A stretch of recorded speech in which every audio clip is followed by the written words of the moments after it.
అంతరాయ తిమిరోపశాంతయే శాంతపావనం అచించ వైభవం తం నరం వపుషి కుంజరం ముఖే మన్మహే కిమపి తుందిలం మహః వసుదేవసుతం దేవం కంసచాణూరమర్దనం దేవకీ పరమానందం కృష్ణం వందే జగద్గురుం శ్రీకృష్ణం వందే జగద్గురుం. భగవద్బంధువులకు, ఆత్మస్వరూపులకు, సత్యాన్వేషులకు స్వాగతం, సుస్వాగతం. వేదం భగవంతుడి స్వరూపం. వేదము భగవంతుడిచ్చింది. వేదం మాత్రమే మనము తెలుసుకోవలసినటువంటిది. వేదంలోంచే మనకు తెలిసినటువంటి ఇతర గ్రంథాలు, కావ్యాలు అన్నీ కూడా వచ్చాయి, అందుకున్నాం. కొన్ని వేల లక్షల గ్రంథాలు మనకిప్పుడు అందుబాటులో ఉన్నాయి. ఏవి చదవాలి, ఎక్కడి నుంచి వచ్చాయి, ఏవి ప్రమాణము అంటే వేదాలలోకి వెళ్ళాలి. ఏదైనా సరిగా చెప్పారా లేదా, దానవీర శూరకర్ణ సినిమా బాగుందా లేదా అని చెప్పాలి అంటే మహాభారతం ప్రామాణికంగా తీసుకుని చెప్పాలి. నర్తనశాల సినిమా బాగా తీశారా లేదా, మాయాబజార్ సినిమా బాగా తీశారా లేదా అనగానే వెళ్ళి మళ్ళీ మనం ఏం చేయాలి, సంపూర్ణ మహాభారతం వేదవ్యాసుడు రాసినటువంటి దాన్ని చూసి ఇది సరిగా రాశారు, ఇది సరిగా రాయలేదు అని చెప్పి చెప్తాం. అదేవిధంగా ఆదిపురుష్ సినిమా బాగా చేశారా అంటే మళ్ళీ వాల్మీకి రామాయణం చూస్తాం, ఇది కరెక్టా కాదా చెప్తాం. రోడ్డు మీద నేను డ్రైవింగ్ చేస్తున్నాను, డ్రైవింగ్ కరెక్ట్గా చేస్తున్నానా లేదా అంటే ఆర్టీఓ వాళ్ళ పుస్తకం చూసి ఇది సరిగా చేస్తున్నావు, ఎడం వైపే వెళ్తున్నావు, రోడ్డు ఎంత స్పీడ్లో వెళ్ళమని చెప్పిందో అంతే స్పీడ్లో వెళ్తున్నావు అంటే ప్రమాణము. ప్రామాణిక గ్రంథాలు మనకి ఇలా చాలా ఉన్నాయి. ఈ ప్రామాణిక గ్రంథాలన్నింటికీ ప్రామాణికమైనటువంటిది వేదం. ఇదే మనము ఇన్ని రోజులుగా తెలుసుకుంటున్నది ఏంటంటే వేదం అనేది విద్య. విద్య అనే ధాతువు నుంచి వచ్చింది. తెలుసుకోవడం, జ్ఞానం.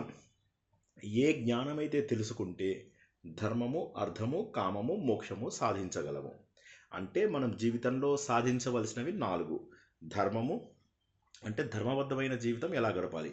సార్ ధర్మబద్ధమైన జీవితం అంటే ఏంటి సార్, వీళ్ళ మీద వాళ్ళ మీద చాడీలు చెప్పుకోవడం, మేము ఆడవాళ్ళని చెప్పుకుంటాం, మగవాళ్ళమేమో ఆఫీసులలో చెప్పుకుంటాం, అదే అంటారా అని? అది కాదు ధర్మబద్ధమైన జీవితం. సార్ ధర్మబద్ధమైన జీవితం అంటే లంచాలు తీసుకోవడమా? కాదు. ధర్మబద్ధమైన జీవితం అంటే డబ్బులు పోగు చేసుకోవడమా? కాదు. ధర్మబద్ధమైన జీవితం అంటే వస్తువులు పోగు చేసుకోవడమా? కాదు. ధర్మబద్ధమైన జీవితం అంటే ఏంటంటే వేదం ఏదైతే ధర్మబద్ధమైన చెప్పిందో అది. మనం అందరము విన్నటువంటి ఒక కథ. ఒక ఋషి తపస్సు చేసుకుంటున్నాడు.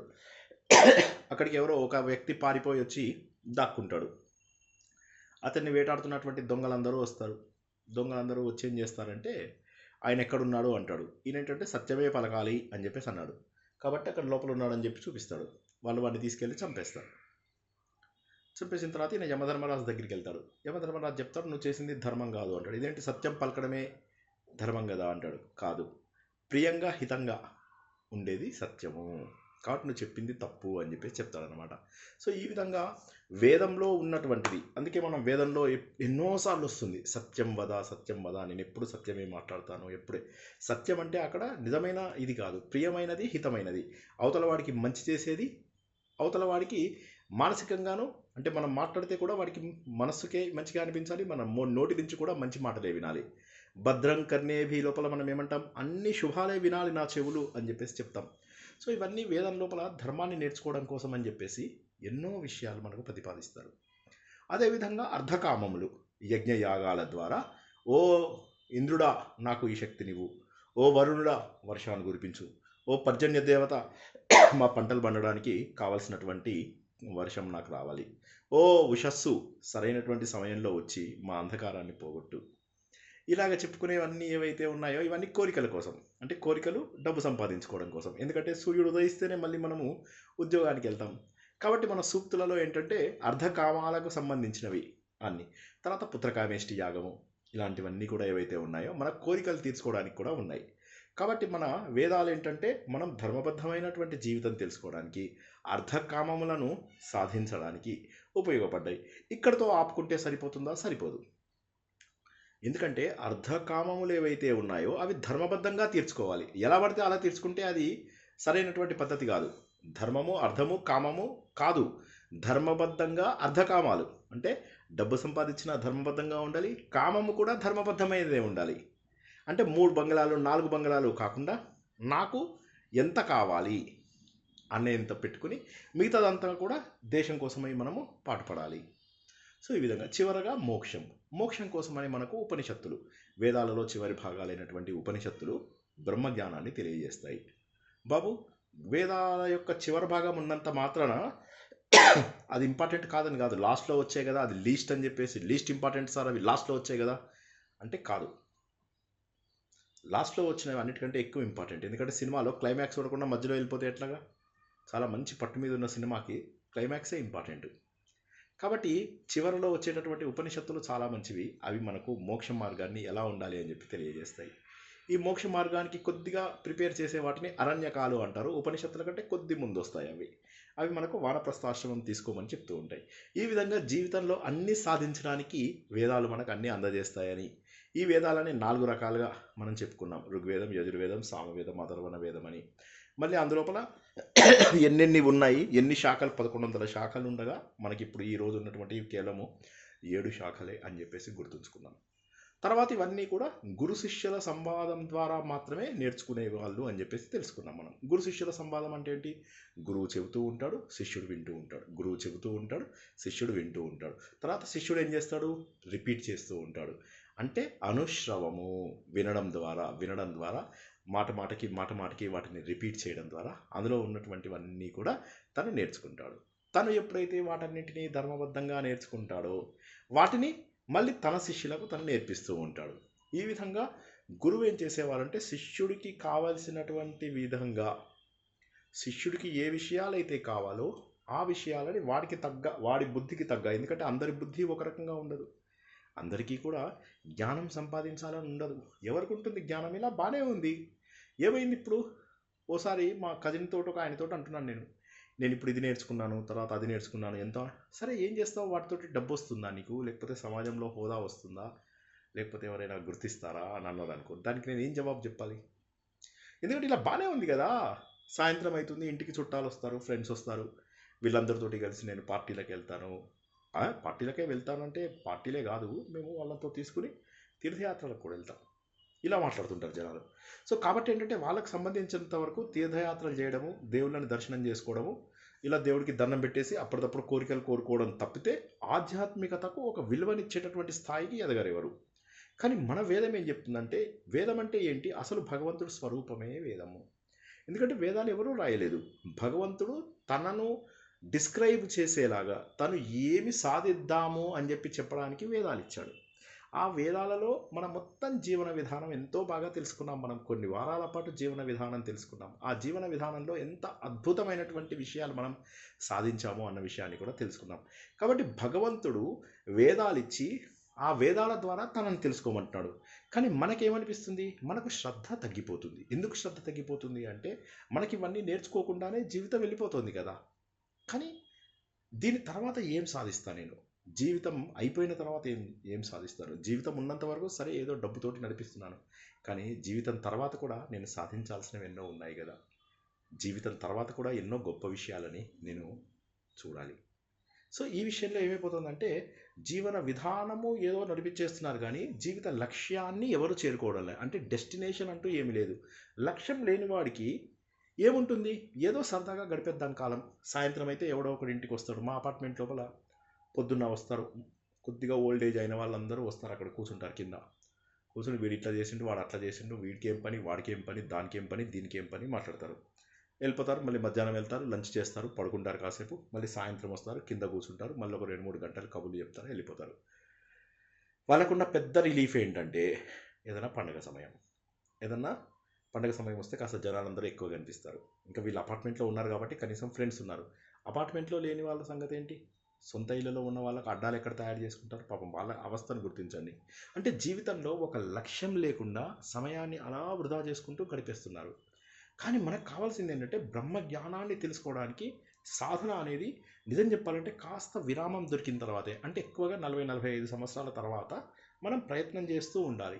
ఇప్పుడు మనము యావరేజ్గా ఒక మనిషి 80 ఏళ్ళు బతుకుతున్నాడు అంటే 40 ఏళ్ళకే మిడిల్ ఏజ్ వచ్చేసినట్టు లెక్క. 40 నుంచి 60లో నేర్చుకోకపోతే ఆ తర్వాత నేర్చుకోవడం అసంభవం. ఎంత కష్టపడ్డా కూడా ఆ తర్వాత ఒక స్థాయిని దాటలేదు. అంటే వాళ్ళు ఏమంటారంటే మేము ఆ స్థాయికి దాటలేదని ఎలా అనుకుంటారు మీరు? మేము 30 ఏళ్ళుగా ఏకాదశి వ్రతాలు చేస్తున్నాం, నోములు చేస్తున్నాం, ఇంటికి వచ్చిన వాళ్ళందరికీ భోజనాలు పెట్టి పంపిస్తున్నాం, మేము ధర్మబద్ధంగానే ఉన్నాం కదా. కరెక్ట్, కాదనను. కానీ ఇది కాదు సాధించాల్సింది ఉంది జీవితం లోపల. మనం ఎందుకంటే ఇంత ఇంత పుణ్యం చేసుకుని ఇంత పాపం చేసుకుంటూ ఉంటాం, పాపాలు కొండలు కొండలుగా పెంచుకుంటూ ఉంటాం. అందుకే ఈ వేద సంపద అవసరము అన్నటువంటి విషయాన్ని మనం తెలుసుకున్నాం. ఈ ఋగ్వేదం, ఇందులోపల మొట్టమొదటిది ఋగ్వేదం అని చెప్పేసి తెలుసుకున్నాం. ఇందులోపల 10 మండలాలు ఉన్నాయని చెప్పేసి తెలుసుకున్నాం. ప్రతి మండలం లోపల సూక్తాలు ఉంటాయని చెప్పి తెలుసుకున్నాము. ఈ సూక్తాలతోటి ఇవన్నీ కలుపుకుంటే మొత్తం మీద మనకు ఒక 10,500 శ్లోకాలు. ఈ శ్లోకాలని మంత్రాలు అంటారు అన్నట్టుగా తెలుసుకున్నాం. ఇవి రకరకాల ఛందస్సులలో ఉంటాయి. గాయత్రి ఛందస్సు, త్రిష్టుప్ ఛందస్సు, అనుష్టుప్ ఛందస్సు, బృహతి, పంక్తి. ఎక్కువగా అనుష్టుప్ త్రిష్టుపు ఎక్కువగా ఉంటాయి. గాయత్రి ఛందస్సు కూడా బాగా వాడుతూ ఉంటారు. సో ఈ విధంగా ఉన్నటువంటి మంత్రాలు ఏవైతే ఉంటాయో ఇవన్నిటిని వాళ్ళు ఆ రోజుల్లో నేర్చుకుని జీవితం అంతా నేర్చుకున్న తర్వాత, జీవితం అంతా కాదు, నేర్చుకునే సమయంలో నేర్చుకున్న తర్వాత తర్వాత డబ్బు సంపాదన కోసమై సమాజంలోకి వెళ్ళేవాళ్ళు. అక్కడ డబ్బు సంపాదించుకున్న తర్వాత చివరికి భార్యతో కలిసి వానప్రస్థం తీసుకుని సమాజానికి దూరంగా ఉంటూ భగవంతుడి యొక్క అన్వేషణలో గడుపుతూ ప్రశాంతమైనటువంటి జీవితాన్ని నడిపిస్తూ ఉండేవాళ్ళు. సో ఇంత గొప్పదైనటువంటిది మన ధర్మం. సో మనం అందరం కూడా ఎంతో సంతోషించవలసినటువంటిది ధర్మం. ఆ రోజుల్లో ఏం చేసేవాళ్ళు, ఇవి నేర్చుకునేటప్పుడు వీటి కోసం అని చెప్పేసి శాంతి మంత్రాలతో ప్రారంభించేవాళ్ళు. శాంతి మంత్రాలు ఎందుకు ప్రారంభించాలి? ఏది మొదలెట్టుకున్నా ఒక శాంతి మంత్రం.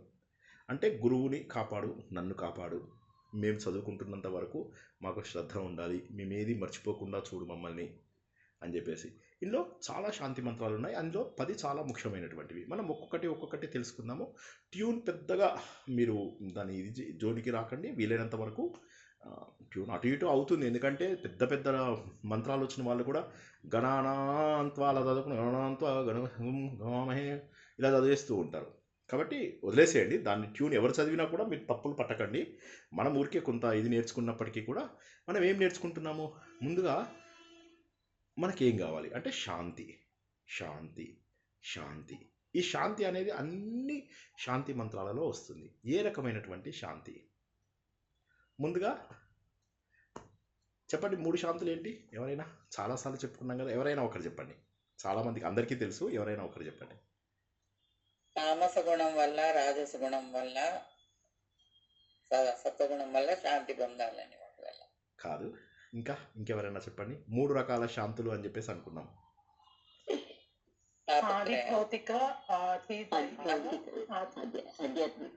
రైట్, ఆధ్యాత్మిక, కరెక్ట్. ఆధ్యాత్మిక, ఆది భౌతిక, ఆది దైవిక. ఆధ్యాత్మిక అంటే ఏంటంటే నా శరీరంలో నాకు రోగాలు రాకూడదు, నాకు కోల్డ్ రాకూడదు, నాకు ఫీవర్ రాకూడదు. ఓకే, నా శరీర లోపల కణ విభజన సరిగా ఉండాలి, నా శరీరంలోకి సంబంధించినటువంటివన్నీ కూడా బాగుండాలి, నా శరీరంలో నా దేహానికి సంబంధించినటువంటి వాతము, పైత్యము, కఫము ఇవేవైతే ఉన్నాయో అవి సరిగా ఉండాలి అని చెప్పి తెలిసేదాన్ని ఆధ్యాత్మిక శాంతి అంటారు. రెండవది ఆది భౌతిక. ఆది భౌతిక అంటే ఏంటంటే బయట విషయాలు నన్ను బాధ పెట్టడం. ఉదాహరణకి బ్యాక్టీరియా, వైరస్, తర్వాత ఓ పాము వచ్చి కాటేసింది, ఒక కుక్క వచ్చి కాటేసింది, కరిచేసింది. వీటన్నింటినీ ఏంటంటే బయట వాటి వల్ల వచ్చేదాన్ని అది భౌతిక అంటారు. ఏమంటారు? అది భౌతిక. మూడవది ఏంటంటే అది దైవిక. దైవిక అంటే ఏంటంటే యాక్ట్స్ ఆఫ్ గాడ్. అంటే ఏంటి? తుఫానులు, వరదలు, అగ్ని ప్రమాదాలు, సునామీలు, భూకంపాలు, ఇవి యాక్ట్స్ ఆఫ్ గాడ్ ఏవైతే ఉన్నాయో అది దైవిక. ఈ మూడింటి నుంచి నాకు శాంతినివ్వు అని చెప్పే వాటిని ఓం శాంతి శాంతి శాంతి అని అంటాం అన్నమాట. అంటే ఈ మూడింటి నుంచి మాకు శాంతినివ్వు అని చెప్పి. ఎవరైనా ఒకసారి రిపీట్ చేయమంటే చేస్తాను. వచ్చిన వాళ్ళు ఊరుకోండి, రాని వాళ్ళకి ఎవరికైనా రాలేదంటే చెప్తాను ఇంకొకసారి. 3 అర్థమైనాయా అందరికీ? ఆధ్యాత్మిక గురించి ఒకసారి చెప్తారా? ఆధ్యాత్మిక అంటే మన శరీరంతో సంబంధించినవి. శరీరం లోపల మనకు జ్వరం వస్తుంది, వాతము, పైత్యము, కఫము అని చెప్పేసి ఉంటాయా మనకు. ఈ మూడిటి వల్ల మనకు వచ్చే రోగాలన్నీ కూడా మనకు ఉన్నటువంటి ఆయుర్వేదం ప్రకారం ఈ మూడిటి వల్లనే మనకు వచ్చేవన్నీ కూడా వస్తాయి.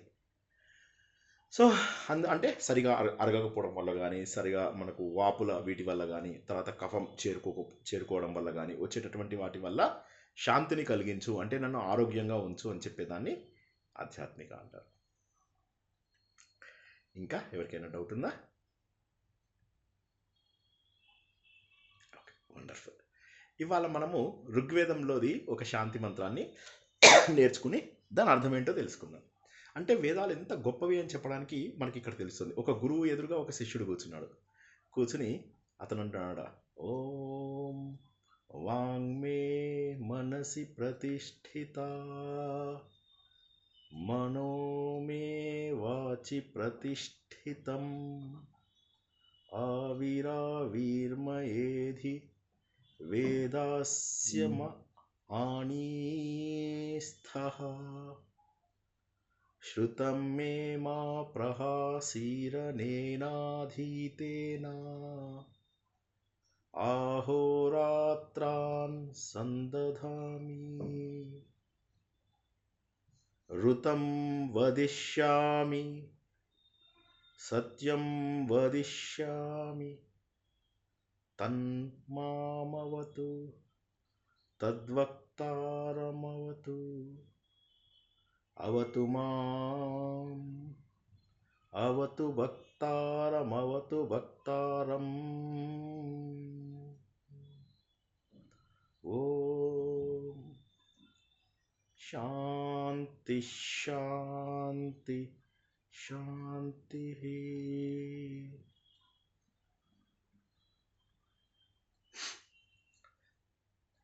చాలా అద్భుతమైనటువంటి ఇది ఋగ్వేదంలో ఉన్నటువంటి ఒక శాంతి మంత్రం అనమాట. ఋగ్వేదంలో మళ్ళీ మనందరికీ తెలిసినట్టుగా ఐతరేయ, కౌశితకి అని చెప్పేసి చెప్తాం కదా. ఇది ఐతరేయ ఉపనిషత్తులు చదవడానికి ముందు ఇది చదువుతాం అన్నమాట. ఇది చదివితే దీని అర్థం మనకు చాలా సులభంగా ఉంది. మనం ఇందాకటి నుంచి మనం ఇన్ని రోజులుగా సంస్కృతం నేర్చుకుంటున్నాం కదా. ఏమంటాడు? మే అంటే నా యొక్క, వాంగ్ అంటే వాక్కు అని, వాక్కు మనసులో ప్రతిష్ఠిత, మనస్సులో నా వాక్కుని మనస్సులో పెట్టు, నా మనస్సుని నా వాక్కులో ప్రతిష్ఠింపజేయి. ఓ ప్రకాశవంతమైనటువంటి ఓ పరమాత్మ, ఓ వెలుగు నింపేటటువంటి ఓ పరమాత్మ, ఓ భగవంతుడా, నువ్వు ఎప్పుడు నా లోపల ఆ వెలుతురుని నింపు. ఈ మనస్సు, వాక్కు ఇవి వేదాల యొక్క ట్రూత్ ఏదైతే ఉందో ఆ ట్రూత్ని నా దగ్గరికి తీసుకొని వస్తాయి.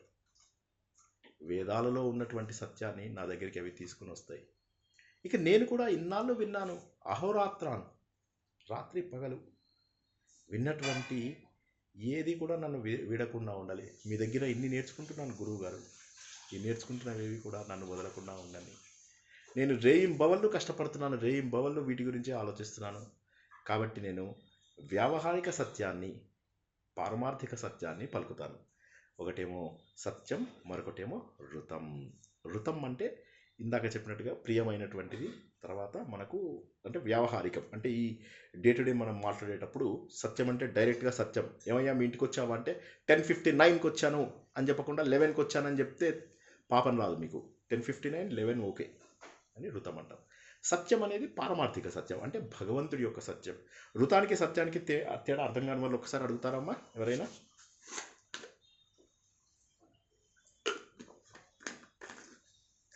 సందధామి ఋతం వదిష్యామి సత్యం వదిష్యామి. ఓకే, సో నమస్తే గురువు గారు. ఆ వ్రతం అంటే అర్థం నాకు కొంచెం వివరణ ఇస్తారా? ఇప్పుడు మీరు ఎన్నింటికి జాయిన్ అయ్యారు ఇవాళ? నేను 9-10కి జాయిన్ అయ్యానండి. ఓకే, 9-10కి జాయిన్ అయ్యారు. మీరు 9కి జాయిన్ అయ్యానని చెప్పినా తప్పు ఉండేది కాదు, మీకేం పాపం చుట్టుకోదు. దాన్ని ఋతం అంటారు. ఓకేనా? అంటే ఆర్యు ధృతి అంటే ధైర్యం, అది వేరు. ధృతం కాదు, ఋతం.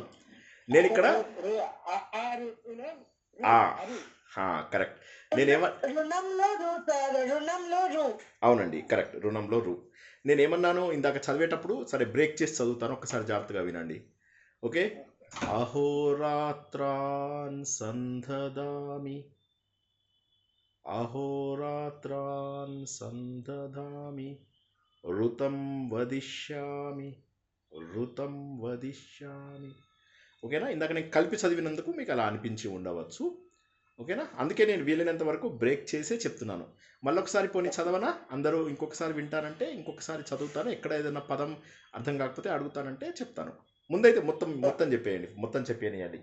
తర్వాత ఇంకోటి అవతు, అవతు అని ఎప్పుడైతే వస్తుందో మీకు సహనా అవతు సహనో భూనక్తు వస్తుంది. అవతు అంటే కాపాడడం, రక్షించడం, రక్షింపబడడం. వక్తారం అంటే వక్త. ఎవరు వక్త అంటే గురువు గారు. వక్తారం, నా గురువు గారు కూడా కాపాడబడాలి, నేను కూడా కాపాడబడాలి, నా గురువు గారు కూడా కాపాడబడాలి. 2 సార్లు చెప్తున్నాడు, నేను కాపాడబడాలి, నా గురువు కూడా కాపాడబడాలి. ఆ భగవంతుడు నన్ను రక్షించాలి. తత్, ఆ భగవంతుడు వక్తారం కాపాడాలి. తత్ మాం అవతు, నన్ను కాపాడాలి. తత్ వక్తారం అవతు, తత్ ఆ పరబ్రహ్మ వక్తారం అవతు, తత్ మాం అవతు, నన్ను కాపాడాలి, నా గురువు గారిని కాపాడాలి. నేనేం చేస్తాను, ఇక్కడ విన్నవన్నీ ఏవి కూడా నన్ను వీడకుండా జాగ్రత్త పడతాను. ఇవాళ నుంచి మీరు ఈ ప్రామిస్ చేస్తారా నాకు? ఈ మంత్రం విన్నారు కదా, ఈ మంత్రం మీరు కూడా పాటిస్తారా? ఇక్కడ ఉన్నదంతా కూడా నేను ట్రై చేస్తాను. Try sir. ట్రై అంటే అది చెయ్యము అని చెప్పి మీనింగ్ అయిపోతుంది. ట్రై అనేది ఎప్పుడుగా తప్పకుండా చేస్తాం సార్. ఇక అహోరాత్రులు మీరు చెప్పినవి ఏవి కూడా మేము మర్చిపోకుండా ఉండడానికి ప్రయత్నం చేస్తామని. మర్చిపోకుండా ఉండడానికి చూడండి, ఒకటే గుర్తుంచుకోండి, ఎన్నో కోట్ల జన్మల అదృష్టం. మళ్ళా నేను చెప్తున్నానని అనుకోకండి, కోట్ల జన్మల అదృష్టం ఉంది. ఎందుకంటే మానవ జన్మ పుట్టినా కూడా వేదం నేర్చుకోవాలి, సత్యం నేర్చుకోవాలని ఎంతమంది వస్తారు ఒకసారి చెప్పండి నాకు. ఎంతమంది వస్తారు ముందుకి? వేదం నేర్పిస్తాడు సార్, ఆడవాళ్ళు వేదం నేర్చుకోకూడదు కదా సార్, ఎన్ని ప్రశ్నలు వచ్చేవో. సరే నేర్పిస్తానంటే మళ్ళీ ఎవడు రాడు. అలాగే సార్ తెలుసుకోవాలి సార్, ఇప్పుడు వేరే మతాలలో కాదు, మన హిందూ మతంలో చాలా కన్ఫ్యూజన్స్ ఉన్నాయి సార్, డౌట్స్ ఉన్నాయి శ్రీనివాస్ గారు అంటే, సరే రండి మరి జవాబు చెప్తాను అంటే పడి నిద్రలు పోతారు ఆవులింతలు. చెప్తాం, కరెక్టే, రండి కూర్చోండి చెప్తాం. డౌట్స్ ఉన్న వాడికి కూర్చోబెట్టి చెప్తాం. ఇప్పటి వరకు మనం దగ్గర 670-680 ప్రవచనాలు పెట్టుకున్నాం. ఈ రోజు వరకు ఏ ప్రవచనంలో కూడా మనం సందేహాలు తీర్చకుండా వెళ్ళలేదు. Two way communication. It was never a single టకటక బొంబార్డింగ్ ఎప్పుడూ లేదు. చెప్తాం కూర్చోండి. లేదు, ఆవులింతలు వస్తాయి. సో ఇది నేర్చుకోవడానికి ఇష్టపడేదే జనాలు తక్కువ ఉంటారు. మంచి మార్గంలో వెళ్ళడానికి ఇష్టపడడానికి ఉండరు జనాలు. అదే మీరు వేయండి, పారాయణం వేద్దాం, చలో వచ్చేస్తారు, కోట్ల కొద్ది జనాలు వస్తారు. 1,00,000 జనార్చన, గలార్చన, కోటి గలార్చన, అందరం కలిసి 108 సార్లు హనుమాన్ చాలీసా చేద్దాం వస్తారు. అక్కడ గుంపులో గోవింద మీకు ఫలితం ఉండదు. అవి ఎందుకు చేస్తున్నారు? సో ఏదో హిందూ ధర్మాన్ని కాపాడడానికి చేయండి, నేను అది ఒప్పుకుంటాను. హిందూ ధర్మం కోసం చేస్తే చేయండి, కానీ మీరు మీ అభివృద్ధి కోసం చేస్తున్నారా?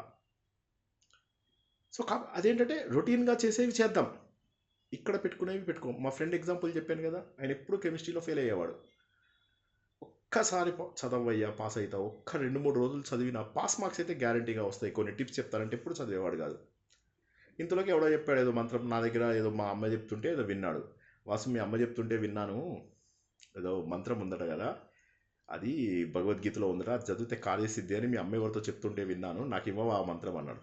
నేను ఇప్పుడు వారం రోజులు ఉంది కదా, ఎగ్జామ్ అయిపోయాక చేద్దామంటే కాదు కదా ఎగ్జామ్ కోసమే అన్నాడు. బాబు అది 1,00,000 మంత్రాలు 1,00,000 సార్లు 1,00,000 సార్లు చేసేది ఉంది అంటే, ఏం పర్వాలేదు, రాత్రి పగలు చేస్తారు అన్నాడు.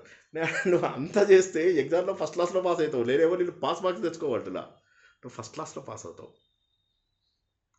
ఏమర్థమైంది ఇక్కడ? అసలు ఏంటి చెప్పండి, ఇప్పుడు నేను అన్నదాన్ని అర్థం ఏంటి? ఎవరికైనా అర్థమైందా? ఏమర్థమైంది?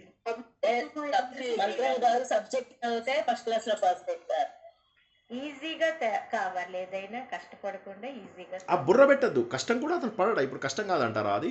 రాత్రి పగలు నిద్రాహారాలు మానేసి అతను అదే మంత్రాన్ని చదివితే అది ఏమి కష్టం కాదంటారా? మీరు అతని కష్టాన్ని తీసి పారేస్తున్నారేంటి? ఎగ్జామ్కి చదవడానికి కష్టాన్ని చదువుకు పెడితే ఫలితం ఉంటుంది. కరెక్ట్, కానీ అతనికి ఎందుకు పెట్టడం ఇష్టం లేదు మరి? కష్టపడవలసిన దగ్గర కష్టపడకుండా షార్ట్ కట్లు వెతుక్కొని ఇన్స్టెంట్ గా వచ్చేయాలి ఫలితం అని చూస్తున్నారు సార్. కాదు, తప్పు. మీకు ఎవరికి అర్థం కాలే. శ్రద్ధ లేదు. శ్రద్ధ లేదు సార్. రజనీ గారు ఒక్క నిమిషం, అందరూ కామ్గా ఉండండి. రజనీ మేడం చెప్పండి. ఇంట్రెస్ట్ లేదు సార్, దాని మీద ఆలోచన లేకుండా ఊరికే రిపిటేటివ్ గా చేయడానికి ఇంట్రెస్ట్ చూపిస్తూ చేస్తున్నారు తప్ప ఆలోచించటం లేదు. అది అసలు ఆన్సర్, అదే ఆన్సర్. ఇంకా వేరేవేవి కాదు. వేరేవి 3వ శ్లోకం చెప్పినట్టు నిత్యానాం సహస్రేషు కశ్చిద్ యతతి సిద్ధయే తతామపి సిద్ధానాం కశ్చిన్మాం వేత్తి తత్వతః. కరెక్ట్. ఎంతో మంది కష్టపడుతూ ఉంటారు, అందులో ఎంతమంది పొందుతారు ఫలితాన్ని? ఏ ఒక్కరో ప్రయత్నం చేస్తారు. ఎందుకంటే ఇక్కడ ఉన్నటువంటిది ఏంటంటే ఆలోచనకి ప్రాధాన్యత ఇవ్వని జనాలు నేర్చుకోవడానికి ఏదో బట్టి బండగా చేద్దామన్న దానికి ఎక్కువ ప్రాధాన్యత ఇస్తున్నారు. ఈవెన్ మీరు వేద పండితులని వాళ్ళని కూడా చూడండి. వేద పండితులకి వేదం చదివిన తర్వాత అర్థం అడగండి. నేను నమ్మకం చమకం చేస్తాను అంటారు కదా, అడగండి ఏమిటి డిఫరెన్స్ అని. చెప్పలేరు వాళ్ళు. ఆ వేదం ఎందుకు చేస్తున్నారని చెప్పండి. దాంట్లో ఉన్నటువంటి డీప్ మీనింగ్ అడగండి, ఎవడు చెప్పలేడు. ఏదో చేసాం టకటక చదివేస్తారు, మంచి ప్రొనౌన్సియేషన్ ఉంటుంది. అంటే ఏదైతే మనం బట్టి కొట్టడానికి మనకు జీవితంలో ఏమీ అవసరం లేయడానికి ఆలోచనకి అసలు సంబంధం భగవంతుడు దొరికేదే ఆలోచన ద్వారా. ఈ మాటకి ప్రూఫ్ ఏం చెప్పాను నేను మొన్న? భగవంతుడు కేవలం ఆలోచనకే దొరుకుతాడు అని చెప్పేసి ఒక ప్రూఫ్ చెప్పాను నేను. ఏంటది?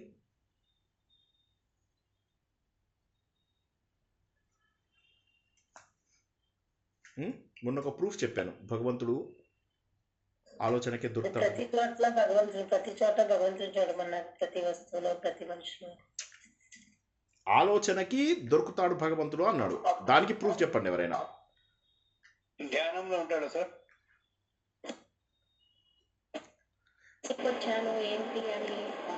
ఆలోచనలో మాత్రమే భగవంతుడు దగ్గర అని చెప్పాను. నిన్న ఎప్పుడు చెప్పానో కూడా చెప్తాను, ఆగండి. ఒక ట్రయాంగిల్ వేసాను. చెప్పండి ఇప్పుడు చెప్పు. మనసులోనే ఉన్నాడు కదండి భగవంతుడు. శ్రీచక్రంలో ఇట్లా ట్రయాంగిల్ వేసి ఆలోచనలు లేకుండా ఏకాగ్రతలో చెప్పారు సార్. చెప్పాను మొన్న ఉపదేశ సారంలో చెప్పాను, చాలా క్లియర్గా చెప్పాను. మొన్న వేదాంతం చెప్పినప్పుడు చెప్పాను, మొన్ననే 2 రోజుల కింద చెప్పాను. ఉపదేశ సారంలో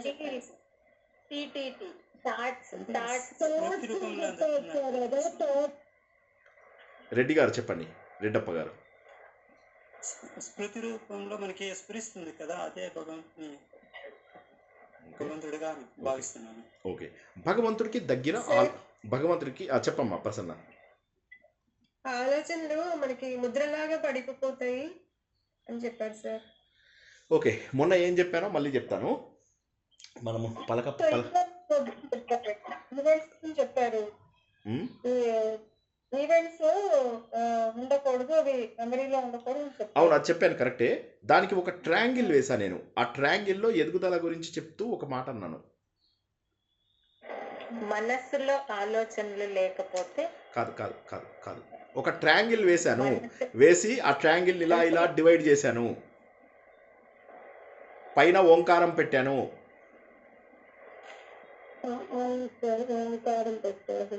అయ్య బాబోయ్, ఇప్పుడు మీతోటి ఇది చదివించడం కంటే నేను చెప్తాను, ఆగండి. ముందు ఏంటంటే ఇంద్రియాలతో చేసే పని. ఒక్క నిమిషం, అదే ఒక్క నిమిషం. మనోవాకాయ కర్మలే కాదు, ముందేంటంటే ఇంద్రియాలతోటి చేసేవంటే ఏంటంటే అవి బేసిక్ థింగ్స్. ఆ తర్వాత ఏమవుతుంది, ప్రాణంతో చేసేది. మన శరీరం 5 కోశాలలో ఉంటుంది. 5 కోశాలలో మనం శరీరాన్ని గుర్తించాలి. ముందు మీకు కనిపిస్తున్నటువంటి ఈ దేహం ఏదైతే ఉందో ఇది ఇంద్రియాలతో ఉన్నటువంటి దేహం. ఈ ఇంద్రియాలతోటి ఉన్నటువంటి దేహంతో మనం చేసేవి లోయెస్ట్ లెవెల్, కిందికి వచ్చాయి. దీనికంటే కొద్దిగా పైకి వస్తే దాన్ని ప్రాణంతో చేసేటటువంటి పనులు. ప్రాణం అంటే వాయువు. ఇవి ఓంకారం చేస్తాం కదా,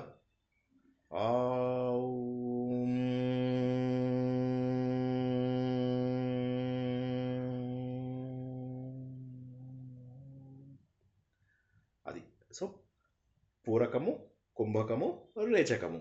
దానితో చేసేటటువంటిది రెండవ స్థాయి, గొప్ప స్థాయి. దాని తర్వాత స్థాయిని మనస్సుతో చెయ్యడము అంటారు. మనస్సు అంటే ఏంటి? మన సంకల్పములను అనవసరమైన వాటికి టీ ఇందాక మీరు చెప్తున్నామని ఆ టీలను తగ్గించడం. ఐలోంచి టీలు వెళ్ళడం చూసారు, థాట్స్, ఆ టీలన్నింటినీ పీకేయడం. అది మూడవ స్థాయి. నాలుగవ స్థాయి ఏంటంటే బుద్ధి. ఈ బుద్ధికి ఏం చెప్పానంటే ప్రజ్ఞ. విపరీతంగా జ్ఞానాన్ని సంపాదించుకోవడం ద్వారా ఏమవుతుందంటే, ఇప్పుడు ఉదాహరణకి నేను చెప్పిన ఉదాహరణ మళ్ళొకసారి చెప్తా. 4వ తరగతి వాడు నడిపిల్లాడు, వాడిని నేను ఒక సలహా అడిగాం. ఇప్పుడు మంచాడు, వాడు 4వ తరగతి వరకు చదువుకున్న సలహాలో ఇస్తాడు. 10th క్లాస్ వరకు చదువుకున్న ఒక మంచి వ్యక్తి దగ్గరికి వెళ్ళారు. వాడేం చేస్తాడు? 10th వరకు తను చదువుకున్న పుస్తకాలు, 10th వరకు తను చూసినటువంటి సమాజంలోంచి జవాబిస్తాడు. ఒక డిగ్రీ చదివినటువంటి ఒక మంచి వ్యక్తి దగ్గరికి వెళ్తే వాడు తను చదువుకున్న జ్ఞానము, తను మిగతా తెలుసుకున్నటువంటి ప్రాపంచిక జ్ఞానంతో కలిపి జవాబిస్తాడు.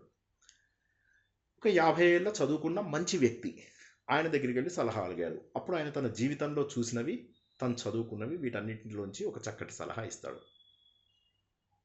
దీనికి కారణం ఏంటంటే ప్రజ్ఞ పెరగడం. ఓకేనా? ప్రజ్ఞ అంటే విషయాలను మంచిగా పెంచుకొని, విషయాలపైన అవగాహన పెంచుకొని, వాటిలోంచి మనం ఏదైనా మాట్లాడగలగడం,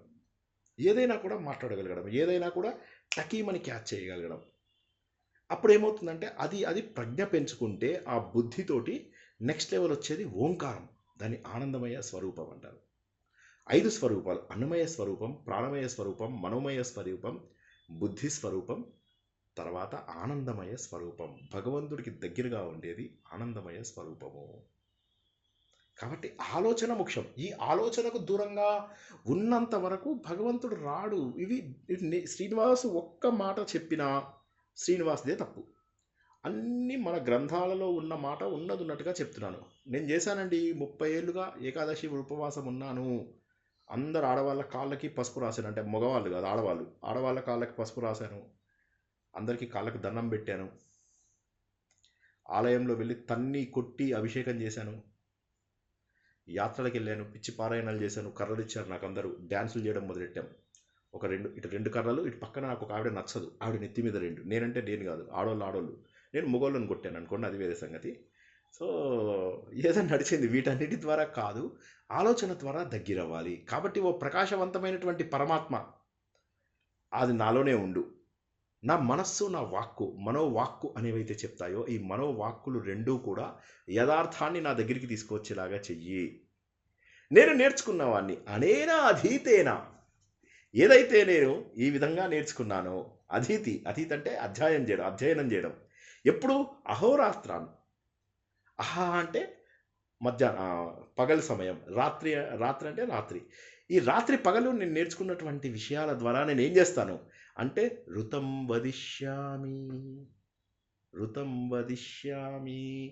అంటే ఇక్కడ ఉన్నటువంటి సత్యాన్ని నేను తర్వాత సత్యం వదిష్యామి, అసలు ట్రూత్ గురించి మాట్లాడతాను. అది సత్యం అంటే అది బ్రహ్మ సత్యం, జగత్ మిథ్య. మారనటువంటి వస్తువుని మాత్రమే సత్యం అంటారు. ఋతం వేరు, సత్యం వేరు. ఋతం వేరు, సత్యం వేరు. ఓకేనా? ఈ ఋతం సత్యం అనేది మీకు ఇంకా ఇప్పుడు ఇంకొక 90 వారాలు ఎంతో ఉంది కదా మన క్లాసెస్. ఈ 90 వీక్స్ అంటే సుమారుగా నెక్స్ట్ 2 ఏళ్ల పాటు ఈ 2 పదాలు గుర్తుంచుకోండి అందరూ. సో బట్టి అద్భుతమైన అనేనాధీత అంటే అక్కడ ఆలోచనలు అంటే అనేకమైన ఆలోచనలు. అనేక కాదు, అనేనా అని మనం అంటూ ఉంటాం. అంటే నేను తెలుసుకున్న విషయాలన్నింటినీ అనేనా, ఆ విధంగా నేను తెలుసుకున్నటువంటి విషయాలు. అధీతి అంటే నేర్చుకోవడం. అధీతే అని చెప్పేసి అంటాం కదా. ఆ అధ్యయనం చేసినటువంటి ఆ విధంగా నేను రాత్రి పగలు లో నేర్చుకుంటున్నటువంటి విషయాలన్నింటినీ నేను అనుసంధానం చేసుకుంటాను. నాలో నేను అనుసంధానం అంటే కనెక్ట్ అవుతాను వాటికి. ఇప్పుడు చెప్పిన వాటిని కనెక్ట్ అవ్వకపోతే లాభం ఏంటి? ఇప్పుడు నేను ఒక శ్లోకం మీనింగ్ అడిగాను అనుకోండి. పూర్ణమదః పూర్ణమిదం పూర్ణాత్ పూర్ణముదచ్యతే పూర్ణస్య పూర్ణమాదాయ పూర్ణమేవాశిష్యతే అని అన్నాను. దీని అర్థం ఇది అందరూ విన్నదా కాదా? నిజం చెప్పండి. అందరూ విన్నది. మీనింగ్ చెప్పండి. సో ఇక్కడ ప్రాబ్లం వస్తుంది. అదేవిధంగా అంతరాయ తిమిరోపశాంతయే. అమ్మ చెప్పండి, ప్రభావత్ మేడం. అంత పూర్ణమే, అంత పూర్ణం అంటే అంతా ఒకటే అనేటట్లుగా అంత పూర్ణం అంతా బ్రహ్మ.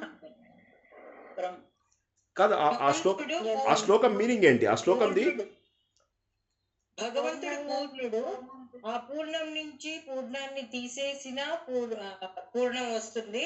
పూర్ణానికి మళ్ళీ యాడ్ చేసినా కూడా పూర్ణమే మిగులుతుంది. ఎందుకు అంటే మీరు చెప్పింది కరెక్టే. ఎందుకు మిగులుతుంది? ఎందుకు కలుస్తుంది? ఎందుకు మిగులుతుంది? ఎందుకంటే అతనికి మించినది ఇంకా లేదు. భగవంతుడు తప్పిస్తే ఇంకా వేరే ఒకటి లేదు ఈ బ్రహ్మాండంలో. ఓకే, కంపారిజన్ కి కానీ ఇంకా దేనికి కూడా ఏమీ లేదు. భగవంతుడు పరిపూర్ణుడు. అది భగవంతుడు నిర్వికారుడు సర్వాంతర్యామి కదండి. అవును. కాబట్టి ఆయనలోంచి ఏమన్నా తీసేస్తే ఆ వచ్చేది కూడా పూర్ణం అంటున్నాడు. ఇప్పుడు ఆయనలోంచి తీసేస్తే వచ్చింది మనము.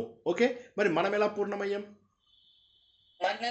అసంపూర్ణం కాదు, మనం అసంపూర్ణం కదా. పూర్ణంలోంచి మనం బయటకు వచ్చాం. బయటకు వచ్చి ఏం చేస్తున్నాం? మనం కర్రలు పట్టుకుని డ్యాన్స్ చేస్తున్నాం కదా. మరి మనం అసంపూర్ణం అయ్యాం. ఉన్న ఆత్మ పూర్ణంలో అసంపూర్ణంనే పూర్ణం చేయటానికి ఆయన తెలుసుకోవాలన్నా కాదు. ఇన్ఫినిటీ సరేలేండి, అది మన ఇంకో రోజు వస్తుంది, అది తెలుసుకో. ఇన్ఫినిటీలోంచి ఇన్ఫినిటీ వేసినా ఇన్ఫినిటీ తీసినా ఇన్ఫినిటీనే ఉంటుంది అనేటటువంటి ఒక కాన్సెప్ట్లో చాలా బాగా చెప్తారు. అది ముందు ఇవాళ శాంతి శ్లోకం వైపు. అంటే నేను ఏమంటున్నానంటే, ఇన్ని శాంతి శ్లోకాలు ఉన్నప్పటికీ మనం ఎందుకు వాటిలో ఉన్న గొప్ప అర్థాన్ని తెలుసుకోలేకపోతున్నాం అంటే చాలామంది వేద పండితులకు కూడా తెలియవు. నేను చెప్పేది ఏంటంటే, దాన్ని ఎనలిటికల్గా ఆలోచించాలని ఎవరికి అనిపించకపోవడమే వీటన్నిటికీ కారణము. కాబట్టి ఇక్కడ ఈ శ్లోకం లోపల ఏంటంటే, నా మనస్సు నా వాక్కు అంటే నేను ఏవైతే గురువు గారి ద్వారా విని నేను అనుశ్రవణం చేసినటువంటివి మళ్ళీ మాట్లాడుతున్నానో అవి నా మనసులో ప్రతిష్టం అవ్వాలి. ఈ రెండిటి ద్వారా నాకు వేదాలలో ప్రతిపాదించినటువంటి సత్యాన్ని నేను తెలుసుకుని పారమార్థిక విషయాలకు, తర్వాత లౌకిక విషయాలకు, అంటే ఇక్కడ మనం లోకంలో మనం మాట్లాడుకునే విషయాలకు, భగవంతుడి గురించి మాట్లాడినటువంటి విషయాలకు, లోకంలో మనం మాట్లాడే విషయాలలో కొద్దిగా అసత్యం ఉన్నా పర్వాలేదు. ఇప్పుడు నేను అప్పుడప్పుడు కథలు చెప్తూ మా ఆవిడ నన్ను 2 పీకింది అన్నాను. నిజంగా పీకుండదు పాపం ఆవిడ, ఓకే, కానీ నేను పీకింది అని అంటాను. అంటే ఏమవుతుంది? ఇప్పుడు అబద్ధం అయిపోయింది. సార్ మీరు అబద్ధం చెప్పారు, అది అబద్ధం అవ్వదు. అది ప్రియము హితము కలిగించే మాట అది. సో అది ఋతం అవుతుంది. సత్యం అంటే మారని వస్తువు సత్యము. మారనిదంటే భగవంతుడు ఒక్కడే మారడు, ఆత్మ ఒక్కటే మారదు. మారనిది, వికారములు లేనటువంటిది మాత్రమే సత్యము. సత్యం వదిష్యామి అంటే ఏంటంటే, ఆ పరమ వైభవమైనటువంటి పరమపదం గురించి ఏదైతే సత్యం ఒకటే ఉందో ఆ సత్యంకి సంబంధించిన విషయాలు ఎప్పుడూ మాట్లాడతాను అన్నటువంటి ఒక గొప్ప మీనింగ్ అక్కడ. జస్ట్ ఋతం వదిష్యామి, సత్యం మాట్లాడతాను అంతే. ట్రూత్ 2 సార్లు చెప్పాడు, ట్రూత్నే 2 సార్లు చెప్పాడు అంటారు కొంతమంది. కానీ అది కాదు అనేటటువంటి ఒక గొప్ప విషయాన్ని మనం తెలుసుకుని ఏమంటున్నాడు? ఆ భగవంతుడు నన్ను కాపాడాలి, ఓకే, అండ్ మా గురువు గారిని కాపాడాలి. మళ్ళీ అది 2 సార్లు అంటాడు, నన్ను కాపాడాలి, గురువు గారిని కాపాడాలి, నన్ను రక్షించాలి, మా గురువు గారిని రక్షించాలి అని. ఏ విధంగా రక్షించాలి? ఓం శాంతి శాంతి శాంతి. ఏమిటి 3 శాంతులు చెప్పండి? ఆధ్యాత్మిక, అది దైవిక, అది భౌతిక.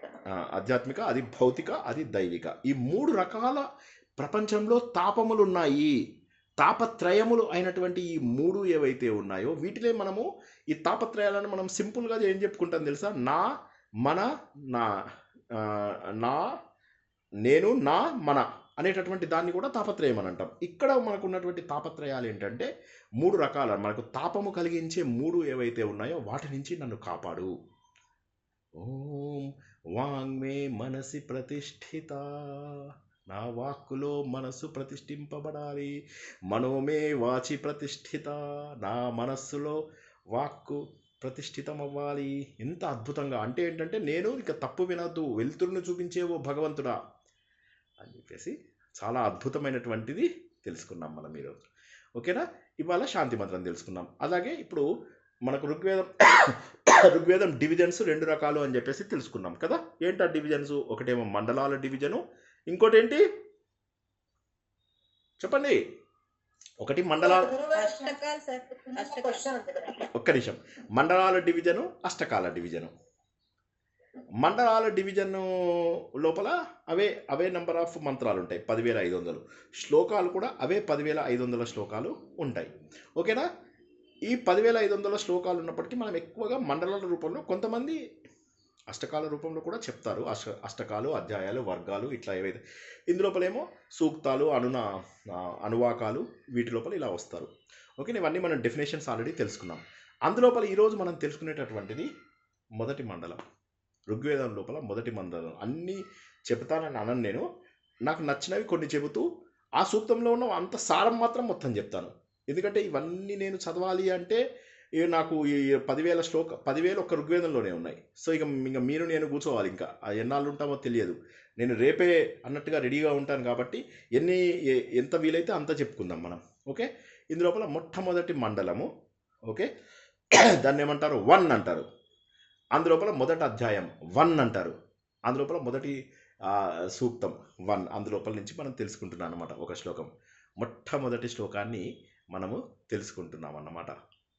ఇప్పుడు ఎవరికైనా డౌట్ ఉందా? ఏదో మేడము ఆవిడ గౌరీమో మేడం ఏదో అడుగుతానన్నారు, నేను ఒకసారి ఆపాను. అది తెలుసుకునే ముందు ఆవిడ ప్రశ్నని సంబంధం ఉంటే తీసుకుందాం. తాపత్రయ వినాశాయం అన్న కదా, తాపత్రయాలు ఉంటాయి 3. అవును, అవి ఉండొచ్చా ఉండకూడదా? మరి ఉండకూడదు. తాపత్రయాలు ఉండకూడదనే కదా ఇప్పటిదాకా మనం తెలుసుకున్నది. తాపత్రయాలు ఉండకూడదనే కదా. తాపత్రయాలు సంసారంగా ఉండలేం కదండి, వారి ఇల్లు వచ్చి పారిపోతాం. అంటే వయస్సుకు తగ్గట్టుగా చేయాలి. మనకు ఎప్పుడూ కూడా మనం ఎట్లా గుర్తుంచుకోవాలంటే మనము ఏ దశలో ఉన్నాము అనేటటువంటిది చూడాలి. ఏ దశలో ఉంటాం మనం ఉన్నటువంటి దశ ఇప్పుడు వానప్రస్థ దశ అనుకోండి. వానప్రస్థ దశకు సంబంధించినటువంటిది. అంతకుముందు ఉన్నటువంటి దశలేవి? బ్రహ్మచర్య దశలోనే నేను అన్నీ వదిలేసి వెళ్ళిపోవాలని ఎవ్వరూ అనరు. ఎవ్వరు కూడా ప్రపంచంలో బ్రహ్మచర్య దశలోనే నువ్వు అన్నీ వదిలేసి వెళ్ళిపో అనరు. కొద్దిగా మెచ్యూర్డ్గా ఉండమని చెప్తారు, కానీ బ్రహ్మచర్య దశలో నువ్వు అన్నీ ఉండు అని చెప్పరు. అది కాక వేరే వాళ్ళని శత్రువులని తురుము, దొరికినోని తురుము, దొరకనోని తరుము అని చెప్పి మనకి చెప్పరు, అది వాడికి చెప్తారు. సో ఎవరికి చెప్పవలసినటువంటి ధర్మము, ఏ ఆశ్రమానికి సంబంధించిన ధర్మము ఆ ఆశ్రమానికి మనకు పెడతారనమాట. అయితే ఇక తాపత్రయాలు అనేటటువంటివి ఏవైతే ఉన్నాయో అవి టూ మచ్ పనికిరావు అన్న మీనింగ్ అక్కడ. అసలు నేను అనే భావన లేకపోవడం దాదాపు అసంభవం. అది అది అది అది జీవితంలో మనకు సన్యాస స్థాయిలోకి వెళ్ళేదాకా వానప్రస్థంలో కూడా ఉంటుంది. అది సన్యాసంలో మాత్రమే ఆ తాపత్రయం పోతుంది. సన్యాసంలో కూడా తాపత్రయం పోదు. యయాతికి ఏమవుతుంది అని చెప్పుకున్నాం మొన్న మన మహాభారతం లోపల. యయాతి భగవంతుడి దగ్గరికి వెళ్తాడు, ఇంద్రుడి దగ్గరికి. ఇంద్రుడు అంటాడు, అరే నువ్వు చాలా గ్రేట్ అయ్యా, నువ్వు ఇంత టైంలో ఇంత నాలెడ్జ్ పెంచుకోవడం చాలా గ్రేట్. అంటే అవునవును సూపర్గా నేర్చుకున్నాను అంటాడు. అనగానే ఇప్పుడు ఈ సూపర్గా నేర్చుకున్నాను అనేది అయితే మాట అన్నావో దానివల్ల నువ్వు నేర్చుకున్నదంతా పోయింది. ఎందుకంటే ఆ అహంకారం అంటే పొగరు కాదు, అహంకారం అంటే నేను చేశాను అనేటటువంటి భావన పోందే నువ్వు ఆ స్థాయికి రాలేవు అని. కాబట్టి పూర్తిగా పోవడం అసంభవం. అయితే భగవంతుడిని దానికి దగ్గరగా take me as close as possible, ఎంత వీలైతే అంత. శరీరం ఉన్నంత వరకు కొంత భావన ఉండడం తప్పదు, తప్పించుకోలేము. పెద్ద వీళ్ళే తప్పించుకోలేరు. ఆఫ్టర్ ఆల్ ఎంతో నేర్చుకున్న వాళ్ళే తప్పించుకోలేరు. తప్పించుకున్న వాళ్ళు అదృష్టవంతులు. తప్పించుకోవడానికి ప్రయత్నం చేయాలా, 100% ప్రయత్నం చేయాలి. లేకపోతే మనం ఏం చేస్తున్నాము? తాపత్రయాలంటే నేను నా పిల్లలు, నా మనవళ్ళు, నా మనవరాళ్ళు, నా మనవరాళ్ళ పిల్లలు. నేను చెప్పే కదా, నాకు తెలిసిన ఒక చాలా క్లోజ్ ఫ్రెండ్, నాకంటే 20 ఏళ్ళు పెద్ద ఆయన వాళ్ళ మనవడి కోసం అని చెప్పి నాకు ఒక పెద్ద అసైన్మెంట్ అప్పచెప్పాడు. ఎలాగండి రాత్రి పగలు ఆలోచిస్తున్నాడు. మరి ఆ గమ్మత్ ఏంటంటే ఆయన అద్వైతి, నా మిత్రుడు అద్వైతి. అలాంటిది ఆయన కూడా ఇప్పుడు ఈయనకి 75 ఏళ్ళు నా అప్పట్లోపల. సో మరి అంటే అప్పుడు 75 ఏళ్ళు ఇప్పుడు.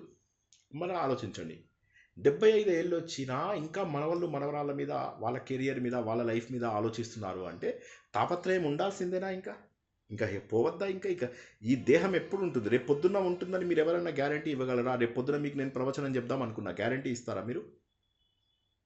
శ్రీనివాస్ గారు, ఈ ప్రవచనం వింటూనేను కావచ్చు, వింటామని గ్యారంటీ మాకు లేదా? అదే మరి అందుకోసమనే. కాబట్టి ఆ తాపత్రయం అనేది తగ్గించుకొని తీరాలి, తగ్గించుకుని సత్యం వైపుకు నడవాలి.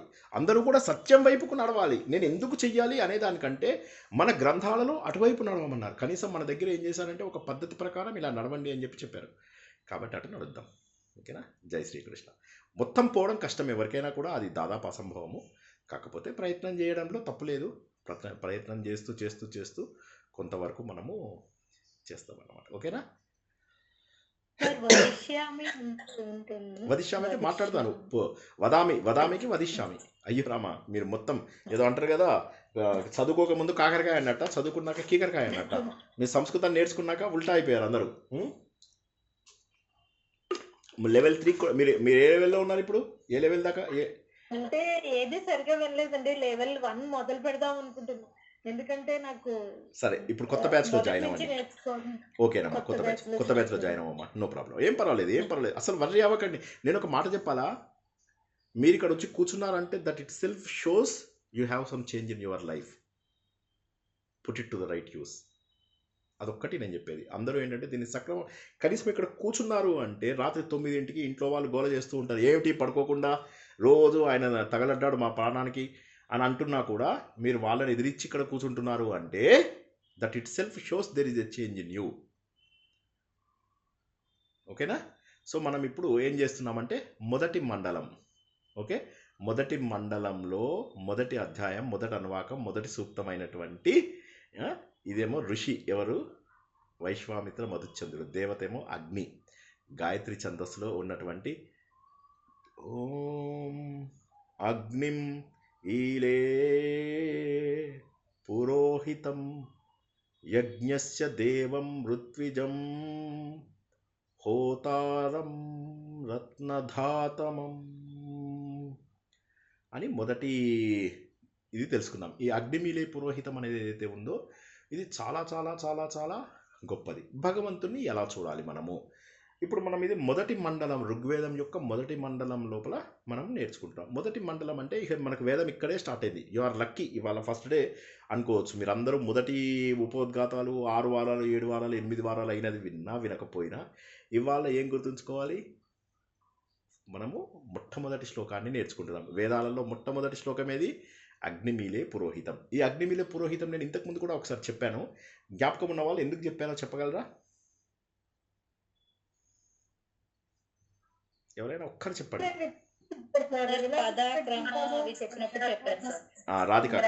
రాధిక కరెక్ట్గా చెప్పారు, వెరీ గుడ్. పదాక్రమ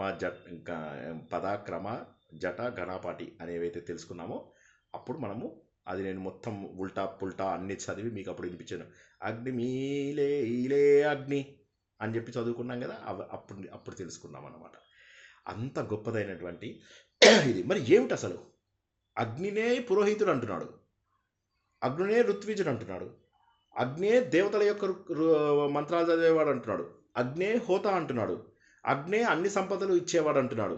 అటువంటి అగ్నిని నేను ఈలే అంటున్నాడు, అంటే నేను పూజిస్తాను అంటున్నాడు. ఇదేమిటి అంటే ఒకటి గుర్తుంచుకోవాలంటే పూర్వకాలంలో అంటే మనకు 10వ మండలం, ఒక్కసారి అందరూ ఈ పాయింట్ కొద్దిగా జాగ్రత్తగా వింటారా? అందరూ ఇటువైపు మైండ్ పెట్టండి. 10వ మండలం వచ్చే వరకు కూడా మనకు నాసదీయ సూక్తం రాదు. 10వ మండలం లోపల నాసదీయ సూక్తం సృష్టికి ముందు ఎలా ఉంది అనే విషయాన్ని తెలుస్తుంది. సో కాబట్టి మీరు అంతకు ముందున్నటువంటి ప్రకృతి శక్తులలో భగవంతుడున్నాడు అనేటటువంటి ఆలోచన ఎక్కువగా ఉండేది. భగవంతుడే పుట్టించాడు, భగవంతుడే మనందరి జీవితంలో నిలిచి ఉన్నాడు. ఆయన అగ్ని రూపంలో ఉన్నాడు, ఆయనే ఒకరోజు వర్షం రూపంలో ఉన్నాడు, ఆయనే ఒకరోజు వాయు రూపంలో ఉన్నాడు, ఆయనే నాసదీయ సూక్తంలో వాసుదేవుడుగా నా శరీరంలో ప్రవేశించాడు. ఒకే భగవంతుడు, అనేక రూపాలు, ప్రకృతి శక్తులన్నీ కూడా ఆ భగవంతుడివే అని చెప్పేటటువంటి ఒక అత్యద్భుతమైనటువంటి విషయం. ఎందుకు ఇదంతా జరుగుతుంది అంటే మన జీవితంలో నిరంతర అన్వేషణ కొనసాగుతుంది. ఓకే, ఈ శ్లోకం ముందు అర్థమైందా లేదా? ఎవరికైనా అర్థం కాకపోతే ఒకసారి చెప్పండి. ఈ యాగం ఏదైతే చేస్తున్నానో, ఓకే, ఆ యాగానికి పురోహితుడు ఈయన. పురోహితుడు అంటే 2 అర్థాలు. ఎవరైనా చెప్పగలరా పురోహితుడు అంటే 2 అర్థాలు? ఇంతకుముందు నేను చెప్పాను ఒక 2-3 సార్లు, అందుకే తెలిసేమో అని క్లుప్తంగా చెప్పబోయాను. పురం యొక్క హితం, వేరే వాళ్ళ హితం. ఓకే, ఇంకొకటి కాదు నేను చెప్తాను, పోనీ మీరు చెప్పండి. ఇప్పుడు నవద్వారే పురేదేహి అన్నాడు, అక్కడ పురం అంటే ఏంటి?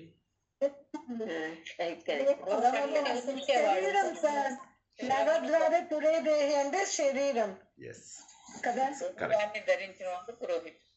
ఇప్పుడు ఏమవుతుందంటే వేరే వాళ్లకు హితం చేసేవాడు ఒకటి, రెండోది నా పురము ఇదేదైతే నవద్వారాలతో తయారైనటువంటి ఈ పురం ఉందో, ఈ పురానికి అగ్నిదేవుడే పురోహితుడు. అంటే దీనికి హెడ్ ఎవరైతే ఉన్నారో ఆయన మన యాగం ఏదైతే చేస్తున్నామో ఈ యాగం లోపల అగ్నిదేవుడు నా శరీరాన్ని పునీతం చేస్తున్నాడు. ఓకే, దీనిది మీరు ఒక్కసారి ఆ శ్లోకంగా బ్రహ్మార్పణం బ్రహ్మహవి బ్రహ్మాగ్నో ఉందా, దాంతో కొద్దిగా కోయిన్సైడ్ చేసుకోవచ్చేమో చూడండి. అన్నీ కూడా భగవంతుడే అని చెప్పేసి చెప్తున్నాడు. ఏమని చెప్తున్నాడు? ఋత్వికుడు. ఋత్వికుడు అంటే ఎవరు? తొందరగా చెప్పాలి. ఋత్వికుడు అంటే ఎవరు? యాగం ఋగ్వేదం వచ్చినటువంటి వాడు. ఆ ఋగ్వేదం వచ్చినటువంటి పూజారి ఎవరైతే సమయానికి సరైనటువంటి మంత్రాలు చదువుతున్నాడో ఆయన ఎవరో తెలుసా మీకు? ఆయన అగ్నిదేవుడే. నా శరీరానికి హితం చేస్తున్నటువంటి వ్యక్తి ఎవరో తెలుసా? ఆయన అగ్నిదేవుడే. దేవతలందరి వైపుకి ఈ అగ్నిలో మనం వేసినవన్నీ దేవతలకు వెళ్తాయి అన్నమాట. మనం ఏది వేసినా కూడా మనకు దేవతలకు కనెక్షన్ ఏంటంటే అగ్ని. అందుకే మీరు ఏది వేసినా అగ్ని లోపల అది దేవతలు. పూర్వకాలంలో ఏమయ్యేదంటే మనం ఇక్కడ యాగం చేస్తున్నాం అనుకోండి, యాగం నలుగురు చేస్తారు. మీకు అందరికీ తెలిసిందేనా? ఎవరైనా చెప్తారా? రాధిక చెప్తావా? రాధిక, రజనీ గారు, ఎవరైనా సరే, నలుగురు ఉంటారు. హోత, ఋత్విక్, హోత, ఆధ్వర్యుడు, ఉద్గాత, బ్రహ్మ. హోత, అధ్వర్యుడు, ఉద్గాత, బ్రహ్మ. ఈ నలుగురు ఎవరైతే మంత్రాలు చదువుతూ వాటికి కావాల్సినటువంటివన్నీ చేస్తూ వాటిని ప్రాపర్గా మేనేజ్ అవుతుందా లేదా చూస్తూ చేస్తున్నటువంటి ఈ నలుగురు ఎవరైతే ఉన్నారో ఈ నలుగురు కూడా దేవుళ్ళు. ఈ నలుగురు రూపం లోపల ఏమయ్యేదంటే అవి ప్రాపర్ పద్ధతి లోపల మనం అన్నీ కూడా దేవతలకు సమర్పించేవాళ్ళం. దేవతలు ఏం చేసేవాళ్ళు? ఇంద్రుడు, వరుణుడు, అగ్ని, యముడు, ఈశానుడు, వీళ్ళందరూ అక్కడ ఎదురుగా నీల్కమల్ ప్లాస్టిక్ చైర్స్ వేసి కూర్చోబెట్టేవాళ్ళు. వాళ్ళని కూర్చోబెడితే వాళ్ళు అక్కడ ప్లాస్టిక్ చైర్లలో కూర్చొని వీళ్ళు ఇచ్చినటువంటివి ఏవైతే ఉంటాయో హవిస్సులు అవన్నీ కూడా డైరెక్ట్గా స్వీకరించేవాళ్ళు. ఈ రోజుల్లో మీరు ప్లాస్టిక్ చైర్లు కాదు కదా, మీరు హంగులకు ఆర్భాటాలకు పోయి పెద్ద పెద్ద చైర్లు వేసినా కూడా వాళ్ళు రారు. సో అగ్నిదేవుడు డైరెక్ట్గా తీసుకుని వాళ్ళకి అందజేస్తాడు. సో అగ్నిదేవుడు ఎవరైతే ఉన్నాడో మనకు మిగతా ప్రకృతి శక్తులన్నింటికీ కూడా కనెక్షన్ అని తెలిపేదే ఈ అగ్ని సూక్తం. ఇందులో మొదటిదే నేర్చుకున్నాం మనం, ఇంకా మొత్తం కాలే. సో కాబట్టి దేవతల వైపుకు ఎవరైతే తీసుకెళ్తున్నాడో ఆ అగ్ని. హోత అంటే ఎవరు? దేవతల్ని ప్రార్థించేవాడు. హోత అంటే ఋగ్వేది. ఆయన ఏం చేస్తున్నాడు? ప్రార్థిస్తున్నాడు, దేవతల్ని ప్రార్థిస్తున్నాడు. ఏమని ప్రార్థిస్తున్నాడు? బాబు, ఈ మంత్రాల ద్వారా నువ్వు సంతోషపడు, మేము చేస్తున్నటువంటివి ఇవన్నీ చెయ్యి, నాకు కావాల్సినవన్నీ ఇవ్వు. దేవతా ప్రార్థనలన్నీ కూడా ఋగ్వేదంలో ఉంటాయి, అందులోపల మనం తెలుసుకున్నాం. కాబట్టి అవన్నీ చేసేది ఎవరో తెలుసా? అది కూడా అగ్ని. ఇదిగాక మనకు, మన శరీరానికి, మన భూమికి, మనకందరికీ ఇచ్చేటటువంటి ఒక రత్నదాత, రత్నాలను మనకిచ్చేవాడు. దాత అంటే ఇచ్చేవాడు. ఎవరికి ఇస్తున్నాడు? మనకిస్తున్నాడు. దాతమం ఆయన మనకిచ్చేటటువంటి వ్యక్తి. ఇటువంటి గొప్ప సంపద అయినటువంటి ఓ అగ్ని అంటే నాకు శారీరక సంపద, మానసిక సంపద, ఆధ్యాత్మిక సంపద ఇవి అన్నీ చేసేటటువంటి ఓ అగ్ని, నేను నీకు నమస్కరిస్తున్నాను. ఈలే అంటే బ్రహ్మార్పణం బ్రహ్మహవి బ్రహ్మాగ్నో బ్రహ్మనాహుతౌ బ్రహ్మైవ తేన గంతవ్యం బ్రహ్మకర్మ సమాధిన. అన్నీ కూడా బ్రహ్మమే, ప్రతి ఒక్కటి కూడా బ్రహ్మమే. అగ్నిదేవుని ఇక్కడ పరబ్రహ్మ రూపంలో పూజిస్తున్నాం. ఓకే, అర్థం కాని వాళ్ళు అడగండి ఒకసారి ప్లీజ్.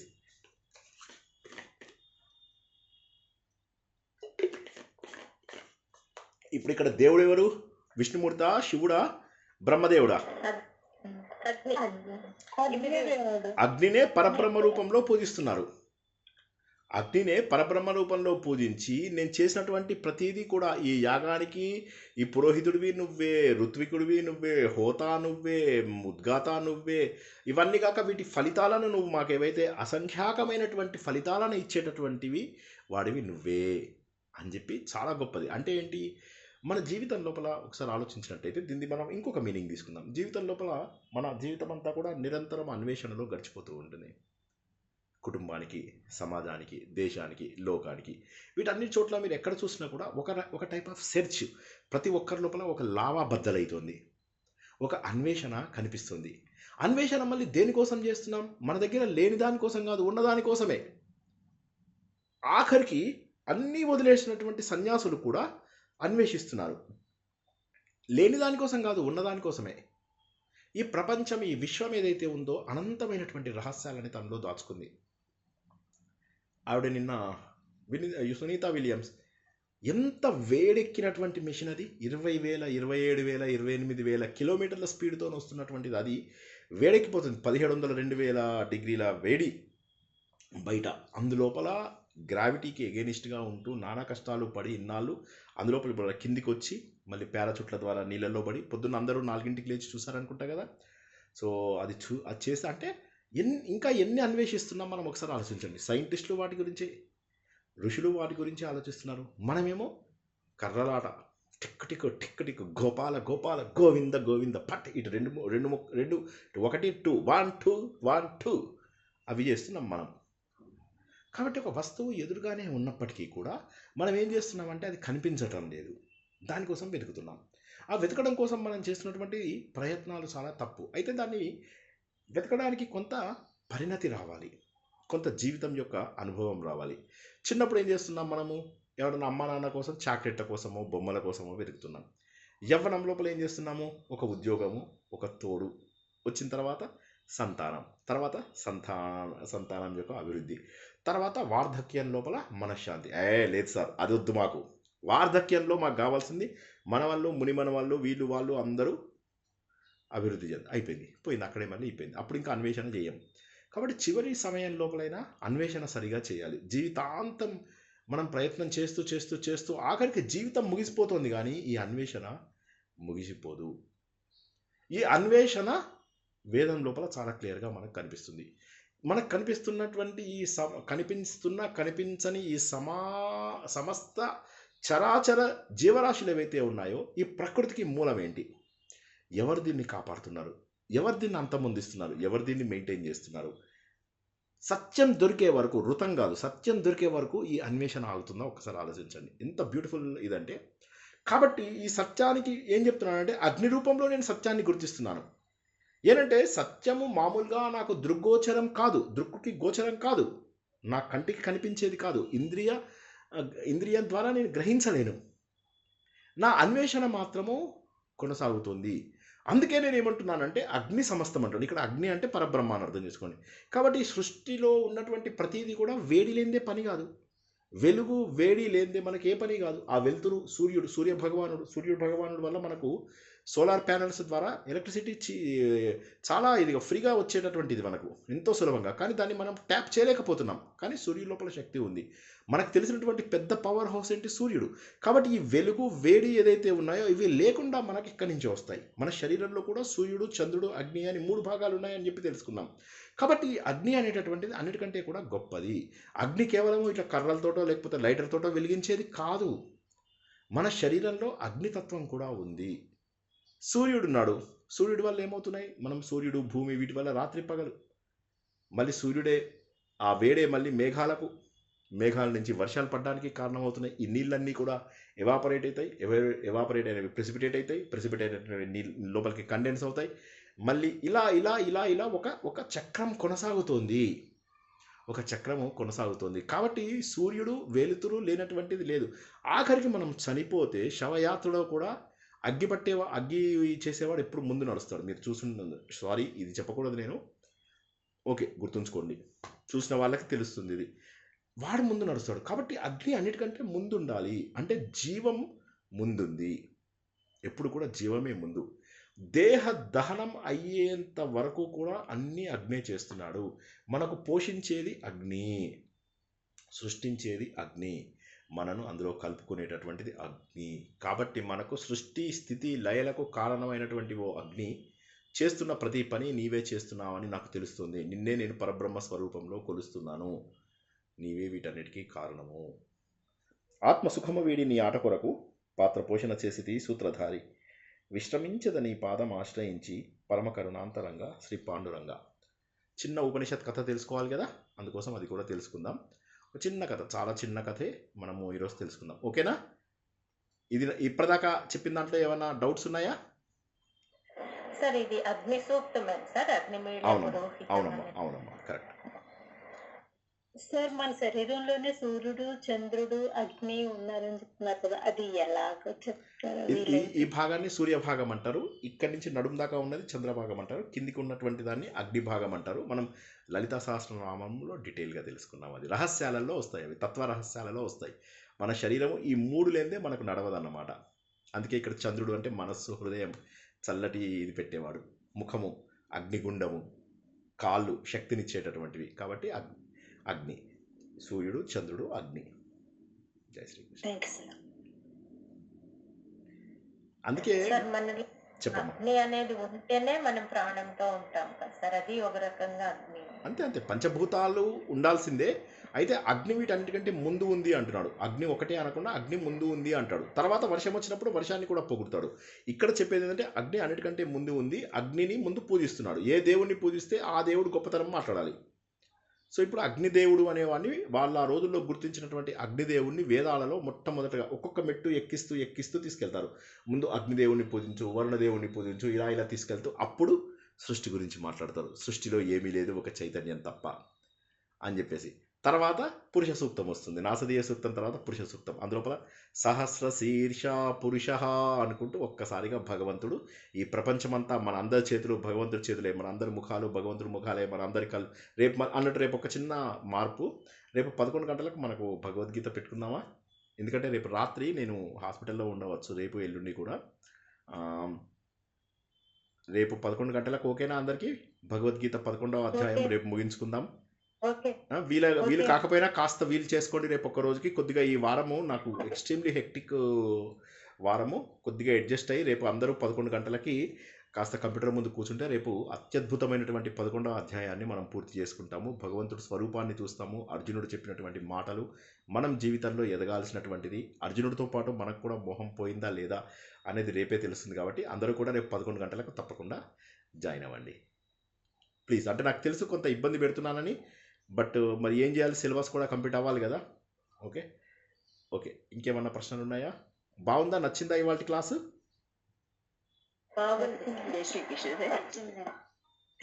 నేను అప్పుడప్పుడు ఇది వింటుంటాను సార్, అగ్ని సూక్తాలు యూట్యూబ్లో.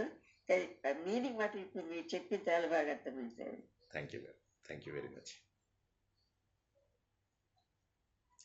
ఓకే, సో ఇప్పుడు మనం ఏంటంటే ఎప్పుడు తెలుసుకున్నట్టుగా ఒక కథ తెలుసుకోవాలి కదా.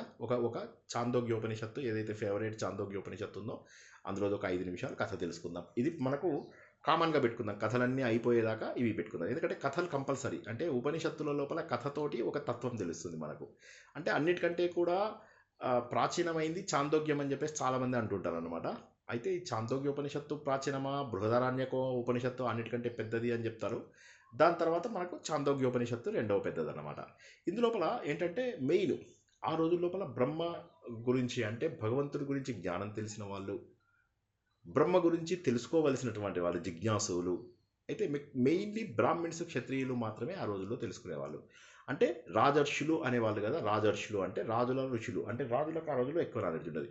బ్రాహ్మణ వర్ణంలోకి ఎవరైతే మారేవాళ్ళో, అంటే ఇప్పుడు ఫర్ ఎగ్జాంపుల్ నేను పుట్టుకతో ఏదైనా నాకు సంబంధం లేదు, కానీ తర్వాత నేను బ్రాహ్మణ వర్ణంలోకి మారేయగలిగేవాడిని. మీకు ఇంతకుముందు చెప్పినట్టుగా ఒకే ఇంట్లో బ్రాహ్మణ, వైశ్య, క్షత్రియ, శూద్రులు కూడా ఉండేవాళ్ళు. వారి గుణములను బట్టి వాళ్ళు ఉండేవాళ్ళు అనమాట. అలా వాళ్ళు తత్వజ్ఞానం గురించి చాలా ఆలోచిస్తూ ఉండేవాళ్ళు. ఎన్ని చోట్ల తిరిగేవాళ్ళు, ఎన్ని చోట్లకు వెళ్ళేవాళ్ళు, ఇవన్నీ కూడా ఆ రోజుల్లో చాలా చాలా చాలా చాలా కష్టం. అంటే దీన్ని బట్టి ఏం తెలుస్తుందంటే ఆ రోజుల్లో జ్ఞానం తెలుసుకోవడానికి ఎంత కష్టపడి. ఇందులోపల ఒక గొప్ప కథ ఏంటంటే జానశ్రుతి రైక్వుడు అని చెప్పేసి. జానశ్రుతి అనేటటువంటి ఒక రాజు. ఆ రాజు ఏంటంటే చాలా గొప్పవాడు. ఎప్పుడు పడితే అప్పుడు దాన ధర్మాలు చేయడము, మంచి పనులు చేయడము, ప్రయాణికుల కోసం మంచిగా సత్రాలు కట్టించడము, అవసరం వస్తే వాళ్ళకి భోజనాలు అవి పెట్టడము, అందరికీ కూడా అంటే సరైనటువంటి భోజనాలు అవి అర్పించడం, ఇవన్నీ. ఆయన ఎన్ని పుణ్యకార్యాలు చేసినా కూడా ఆయనకు అసలు సంతృప్తి అనేది కలగదు. అయితే సంతృప్తితో పాటు ఎక్కడో చాలా కొద్దిపాటి గర్వం మాత్రం ఉంది. అయినప్పటికీ కూడా జనాల లోపల మంచి గౌరవాభిమానాలు, కొంత గర్వం లోపల ఉంటుంది, అది బయటికి ఇది లేదు. అయితే ఈయన ఏంటంటే ఆ గర్వభావం ఉంచుకునేవాడు. ఊర్లో వాళ్ళకి ఎవరికి పెద్ద తెలిసేది కాదు. అందరూ కూడా ఈయనంటే చాలా ప్రేమగా, రాజుగారు అంటే చాలా ఇష్టంగా ఉంటుండేవాళ్ళు అనమాట. ఓ రోజున వెళ్తూ ఉంటాడు, తన డాబా మీద కూర్చొని చూస్తూ ఉంటే అప్పుడు అక్కడి నుంచి కొన్ని హంసలు వెళ్ళిపోతూ ఉంటాయి. అందులోపల చూడు ఎదురుగా ఉన్న ఆయన ఎవరో తెలుసా? జానశ్రుతి. ఆయన ఎంత తేజస్సు ఉన్నవాడంటే ఈ తేజస్సు ప్రపంచం అంతా వ్యాపించింది, ఆకాశం అంతా కూడా వ్యాపించింది. అంటే అప్పుడు కాబట్టి ఆ తేజస్సు మనం ముట్టుకుంటే మనం కాలిపోతాం కూడా తెలుసా, మనం పక్షులము, అంత గొప్ప తేజస్సు ఆ రాజుగారిది అంటాడు. అనగానే ముందున్న పక్షి అంటుంది, ఎవరి జానశ్రుతి అని. అంటే ఇట్లా చెప్తే ఈయన ఏమన్నా రైకుడి కంటే గొప్పోడా? బండి నడిపిస్తాడు చూడు, వెహికల్ నడిపిస్తాడు, ఎడ్ల బండి. ఆ ఎడ్ల బండి నడిపించే రైకుడి కంటే గొప్పవాడా ఈ జానశ్రుతి? అంటే అప్పుడు ఎవరా రైకుడు ఏంటా కథ అని మళ్ళీ మొదటి పక్షి అడుగుతుంది. అడగగానే అప్పుడు చెప్తున్నాడు, సజ్జనులు ఎవరెవరెవరెవరు ఏవైతే మంచి పనులన్నీ చేస్తారో ఆ మంచి పనులన్నీ కూడా ఈయనకే అందుతాయి. ఏ విధంగా అంటే పాచికలు వేసేటప్పుడు ఎవడైతే మంచి పాచికలు వేస్తాడో మిగతా వాళ్ళ కార్డ్స్ అన్నీ తన దగ్గరికి వస్తాయి కదా, మిగతా వాళ్ళ పైసలన్నీ కూడా ఒకరికి వస్తాయి, ఎవడైతే గెలుస్తాడో వాడికి వస్తాయి. అదేవిధంగా ఈ ప్రపంచంలో మంచి వాళ్ళు చేసేటటువంటి పనులన్నీ ఏవైతే ఉంటాయో అవి రైకుడికి వెళ్తాయి. అనగానే ఈయన డాబా మీద కూర్చొని వింటూ ఈయన ఒక్కసారిగా ఆశ్చర్యపోతాడు. తెల్లవారుజామున ఏం చేస్తాడు, అసలు అలాంటి వ్యక్తిని చూడాలి అంటే ఇక్కడ ఈయన పోటీ కోసం కాకుండా ఆ వ్యక్తిని చూసి గౌరవించాలి అనేటటువంటి భావనతోటి పంపిస్తాడు అనమాట. అప్పుడు సేవకులందరూ వెళ్తారు, మొత్తం అన్ని చోట్ల కూడా తిరిగి తిరిగి తిరిగి తిరిగి తిరిగి తిరిగి చివరికి ఒక బండి నడిపించేటటువంటి రైకుడు ఎక్కడెక్కడ ఉంటాడు అంటే అప్పుడు చెప్తాడు. అంతవరకు ఏంటంటే బ్రహ్మజ్ఞాని అయిన రైకుడు అంటాడు, కానీ చివరికి ఏంటంటే బండి నడిపించే రైకుడు అంటాడు. అనగా అప్పుడు దొరికితే అప్పుడు వాడు వస్తాడు అనమాట. ఇట్లా మెల్లగా వాడు గోక్కుంటూ ఉంటాడు. వాడి దగ్గరికి వెళ్ళి, బాబు నువ్వేనా రైకుడివి అంటే, ఇగో తీసుకో, ఈ హారం తీసుకో, ఈ రథాలు తీసుకో, ఈ వస్తువులన్నీ తీసుకో, నువ్వు ఏ దేవుడిని పూజిస్తావో నాకు చెప్పు అంటాడు. అతను అంటాడు, ఈ కానుకలన్నీ నువ్వే ఉంచుకో, వీటన్నిటితోటి నేను సంబంధం లేదు నాకు, ఈ వస్తువులన్నిటితోటి సంబంధం లేదు అంటాడు. అప్పుడు ఆయన ఏం చేస్తాడు, అన్నీ ఇస్తాడనమాట. ఊర్లో ఉన్న వస్తువులు అన్నీ ఇచ్చేస్తాను నీకు అంటాడు. ఆయన అంటాడు, వీటన్నిటికీ అతీతంగా వెళ్ళిపోయినటువంటి వ్యక్తిని నేను అని చెప్తాడు. చెప్పి అప్పుడు భగవంతుడి యొక్క తత్వాన్ని చెప్తాడు అనమాట. భగవంతుడు అంతా ఉన్నాడని నాకు ఒక నమ్మకము, మీలో నాలో అన్నింటిలో కూడా ఉన్నాడని నమ్మకము. ఇన్ని వస్తువులు నాకు ప్రపంచంలో ఫ్రీగా ఇచ్చాడు ఆయన. గాలిని ఫ్రీగా ఇచ్చాడు, నాకు నీళ్ళని ఫ్రీగా ఇచ్చాడు, నేలని ఫ్రీగా ఇచ్చాడు, నేను ఉండడానికి ఇంత ఇది ఇచ్చాడు. అంతకంటే నేను ఆ విరాట స్వరూపాన్ని ఏం కోరుకోవాలి అనగానే అప్పుడు ఈ రాజుకి తను ఇన్ని రోజులు ఏవైతే తను వేరే వాళ్ళకి ఇస్తున్నాను అనే ఒక భావన ఉంది ఆయనకి. అంటే పాపం చాలా మంచాడు, రాజును అసలు ఏమి క్రిటిసైజ్ చేయడానికి లేదు. ఆయనకు ఆ చిన్న గర్వభంగం కోసం ఈ కథ లోపల ఏంటంటే ప్రపంచమంతా కూడా భగవంతుడికి చెందినది, ఇవన్నింటినీ ఏవో నా వస్తువులు నేను చేస్తున్నాను అని చెప్పేసి గర్వపడకూడదు, గర్వాన్ని తగ్గించుకోవాలి అనేటటువంటి ఒక అమోఘమైనటువంటి కథ. జై శ్రీకృష్ణ. అయిపోయింది ఈ రోజుకి. ఇంకెవరికైనా ప్రశ్నలు ఉంటే తీసుకుందాం.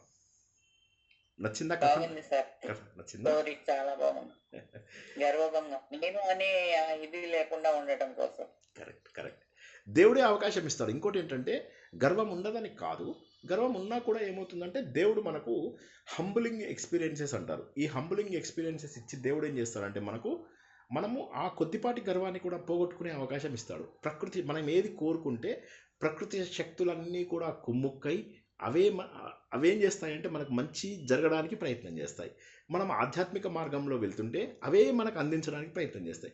కానీ నేను సగమటు నేను ఇది నేర్చుకుంటాను, అది నేర్చుకుంటాను, అది కాదు. ఇప్పుడు మనం ఈ 7 రోజులలో నేర్చుకుంటున్నటువంటివి అన్నీ కూడా ఒకదానితోనొకటికి సంబంధం ఉన్నటువంటివే, అన్నీ కూడా ఆత్మతత్వాన్ని బోధించేవే. అవి ఎన్నిసార్లు విన్నా తప్పలేదు. అన్నీ తెలిసిన వాళ్ళు కూడా వెళ్ళి దక్షిణామూర్తి దగ్గర కూర్చుంటారు. మళ్ళీ వీళ్ళందరూ జ్ఞానులే, దక్షిణామూర్తి జ్ఞానమూర్తి ఆయన దగ్గరికి వెళ్ళిపోయి కూర్చుంటారు. ఎందుకంటే జ్ఞానులు జ్ఞానం గురించే వినాలని ఇష్టపడతారు, తెలిసిన విషయాలనే మళ్ళీ వినాలని ఇష్టపడతారు. అది ఆ పాయింట్ అర్థం కావాలి ఇక్కడ. జై శ్రీకృష్ణ.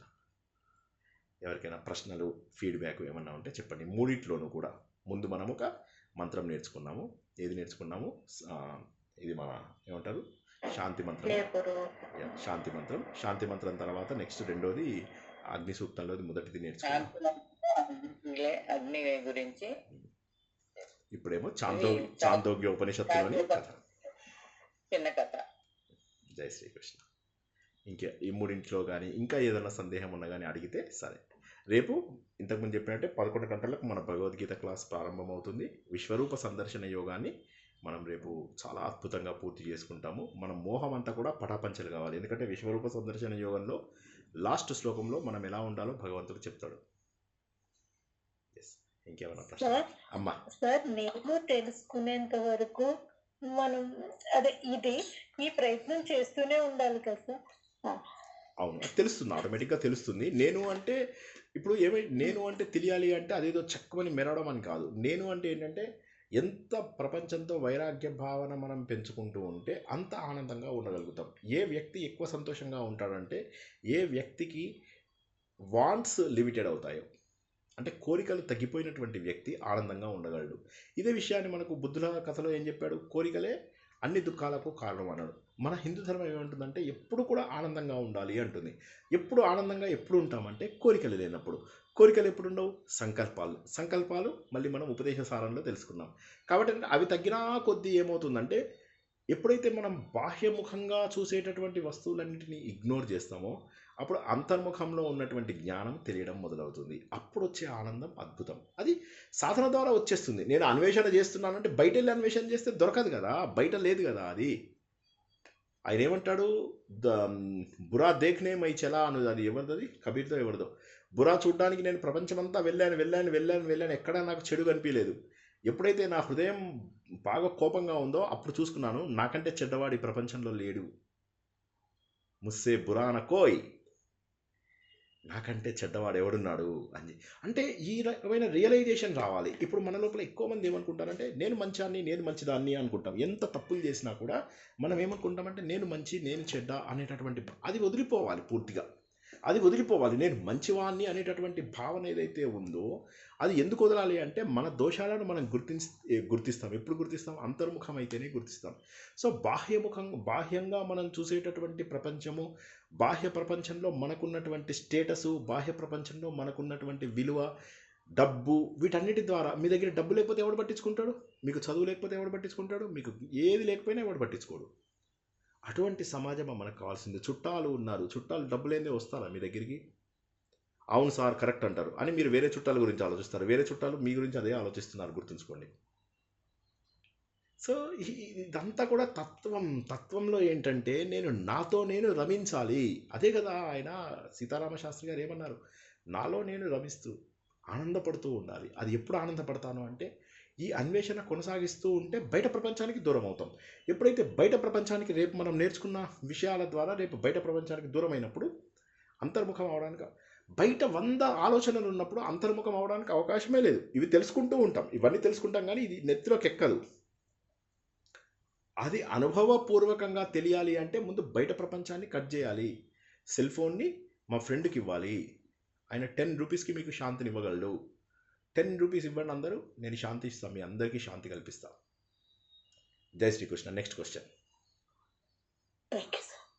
మీకు తెలుసా 10 రూపీస్ ఇస్తే శాంతి ఎలా వస్తుందో? సుధారాణి గారు తెలుసా? 10 రూపీస్ శాంతి దాని గురించి తెలుగుతాను. పగలు కొట్టేస్తే అప్పుడు మా ఫ్రెండ్ ఒకడు హ్యామర్ పట్టుకుని ఉంటాడనమాట. శాంతి కావాలన్న వాళ్ళందరూ అతని దగ్గరికి వస్తాడు. ఆ హ్యామర్ తోటి సెల్ ఫోన్ ని బద్దలు కొట్టేస్తాడు అనమాట. జై శ్రీకృష్ణ.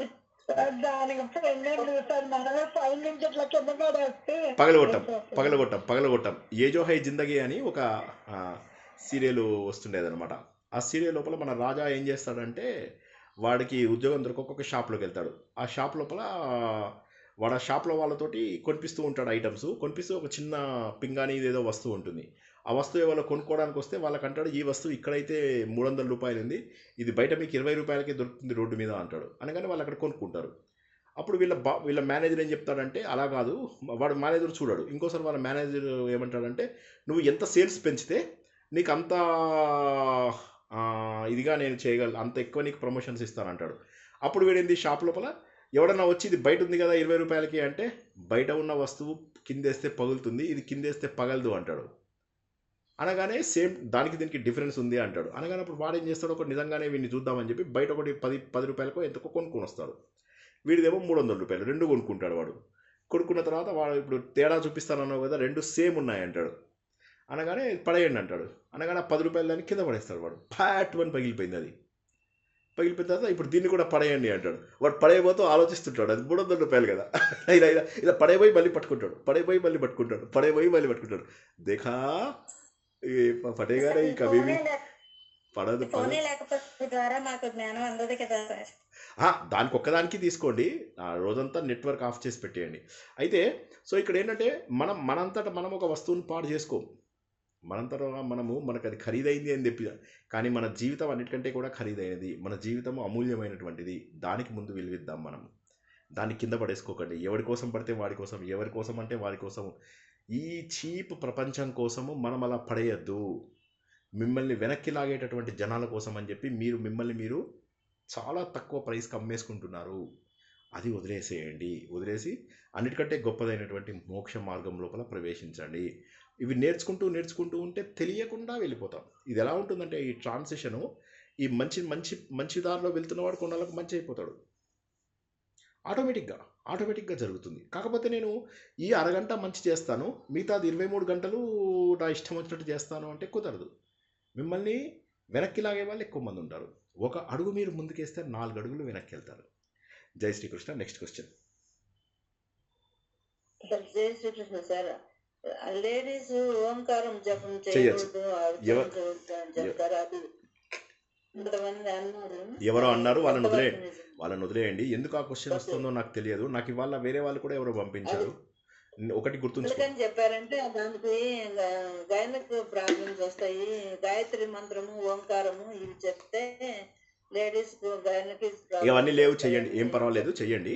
సో చెయ్యండి, ఏం పర్వాలేదు. ఓకే. అది కాక ఇంకోటి ఏంటంటే ఇప్పుడు ఇది చెయ్యాలా అది చెయ్యాలా, అది ఇప్పుడు చాలా మంది నన్ను అడిగారు, సార్ వేద విద్య ఆడవాళ్ళు నేర్చుకోవచ్చా అన్నారు. నేర్చుకోవచ్చు అన్న. ఎంతమంది వస్తున్నారు? So this is where I feel bad. ముందు చెయ్యగలిగేవి చెయ్యండి ఫస్ట్, తర్వాత చెయ్యకూడని వాటి గురించి ఆలోచిద్దాం. ఇప్పుడు వేరే వాళ్ళు ఇదన్నారు, సార్ బ్రాహ్మిన్సే చదువుకోవాలా సార్ వేదాలు? లేదు, అందరూ చదువుకోవచ్చు, రండి కూర్చుందాం. మళ్ళీ కూర్చుంటే అక్కడ వచ్చే బ్యాచ్ లోపల మా ఎంఏ సాంస్క్రిట్ బాగా చూసాం. ఓ 70% బ్రాహ్మిన్స్, ఒక 30% వైశ్యాసు. అందరికీ కామన్. మరి ఉస్మానియా యూనివర్సిటీ అందరికీ కామన్. సో ఇదేంటంటే శ్రద్ధ చూపించాలి అని చెప్పేసి ముందుకు రావాలి అనే కోరిక ఉండాలి. అంతేగాని దానికి నేను సార్ బ్రాహ్మిన్సే చదువుకోవాలంట కదా సార్, లేదు, మీరు చదువుకుంటే బ్రాహ్మిన్స్ అవుతారు. ఇప్పుడు ఇక్కడ ఏంటంటే అది లేనివాడు బ్రాహ్మిన్ కాదు. సింపుల్ మీకు చెప్పాను, 4 మెట్లు చెప్పాను. పుట్టుకతో అందరూ శూద్రులు, సంస్కారమైన తర్వాత వాడు ద్విజుడు, వేదాలు నేర్చుకుంటే వాడు విప్రుడు, వేద సారాన్ని అర్థం చేసుకుంటే వాడు బ్రాహ్మణుడు. సో 4 మెట్లు. ఇప్పుడు మీరు 3వ మెట్టులో ఉండడానికి ప్రయత్నం చేయండి. కనీసం అందరూ విప్రులు అవుతున్నారు. విప్రులు అవ్వండి. ఎంత చెప్పినా సరే సమాజాన్ని మేము వదలం సార్.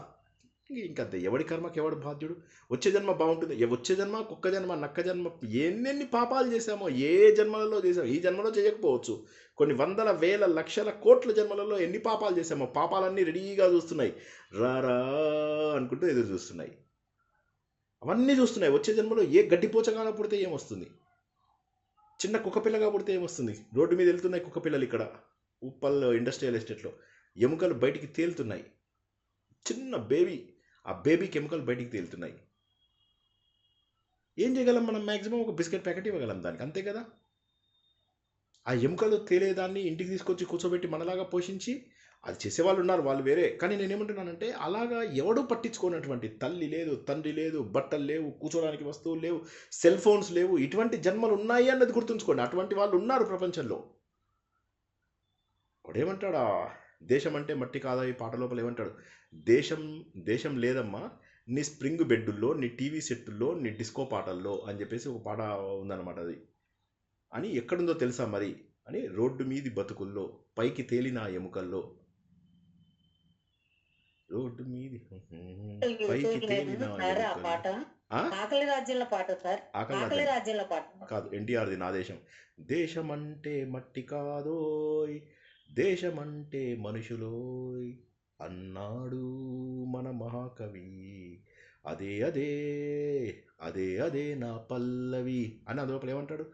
దేశం లేదమ్మా నీ ఏసీ రూముల్లో, నీ స్ప్రింగ్ బెడ్డుల్లో, నీ టీవీ సెట్టుల్లో, నీ డిస్కో పాటల్లో, మరెక్కడుందో తెలుసా రోడ్డు మీది బతుకుల్లో, పైకి తేలిన ఎముకల్లో, పస్తులుండే కడుపుల్లో, చస్తూ బ్రతికే మనుషుల్లో అక్కడుంది దేశం. పీడిత పాడిత వంచిత వర్గాల్లో సలసల కాగే ఆవేశం. దేశం ఏంటంటే మనకు తెలీదు, ఏదో పిచ్చి జన్మ వచ్చింది, దాన్ని నాశనం చేసుకుందాం అంతే. బయట ప్రపంచాన్ని కళ్ళు తెరిచి చూడండి, చుట్టుపక్కల చూడండి, ఏమేమి ఉన్నాయో ప్రపంచం లోపల తెలుస్తుంది. ఎంత ప్రపంచం ఎలా ఉందో చూడండి, కళ్ళు తెరుచుకొని చూడండి. రేపు ఆ స్టేజ్లో నేను ఉండనా అని ఎప్పుడు నేను మంచివాడిని, నేను వదిలేయండి, అది తప్పు. It's a wrong concept. రేపు ఏ కుక్క జన్మో గజ్జి కుక్క జన్మో వస్తే ఎట్లాగా? ఇంతమందిని మోసం చేసేటటువంటి ఈ పీఠాధిపతులు మఠాధిపతులు వీళ్ళందరూ ఏమవుతారు వచ్చే జన్మల్లో? కుక్క జన్మెత్తుతారు. వాళ్ళందరికీ కుంటి కుక్కలు అవుతారు. ఎందుకంటే వాళ్ళు కుక్కలుగా జన్మెత్తుతారు. నేనేమో కొంటె కుర్రాన్ని అనమాట. ప్రతి కుక్కకు కాళ్ళెర కొడుతూ ఉంటా. ఈ మఠాధిపతులు, ఈ పీఠాధిపతులు, ఈ ప్రవచనకర్తలు, దొంగ గురువులు, జనాలను మోసం చేసి జనాలను మూఢనమ్మకాలలో పెట్టేటటువంటి ప్రతి పాపాత్ముడు వచ్చే జన్మలో కుంటి కుక్కగా పుడతాడు. అంటే కుక్కగా పుడతాడు, నేను కుంటి చేస్తాను. అది ఎంత దుర్మార్గం, ఎంత దుర్మార్గం. కనీసం ఒక్క మంచి మార్గంలో ఇప్పుడు మనం వెళ్తున్నాం. అందరూ మంచి మార్గంలో వెళ్ళడానికి ప్రయత్నం చేయండి. జై శ్రీకృష్ణ. ఏమన్నా లాస్ట్ ప్రశ్న ఏమన్నా ఉందా?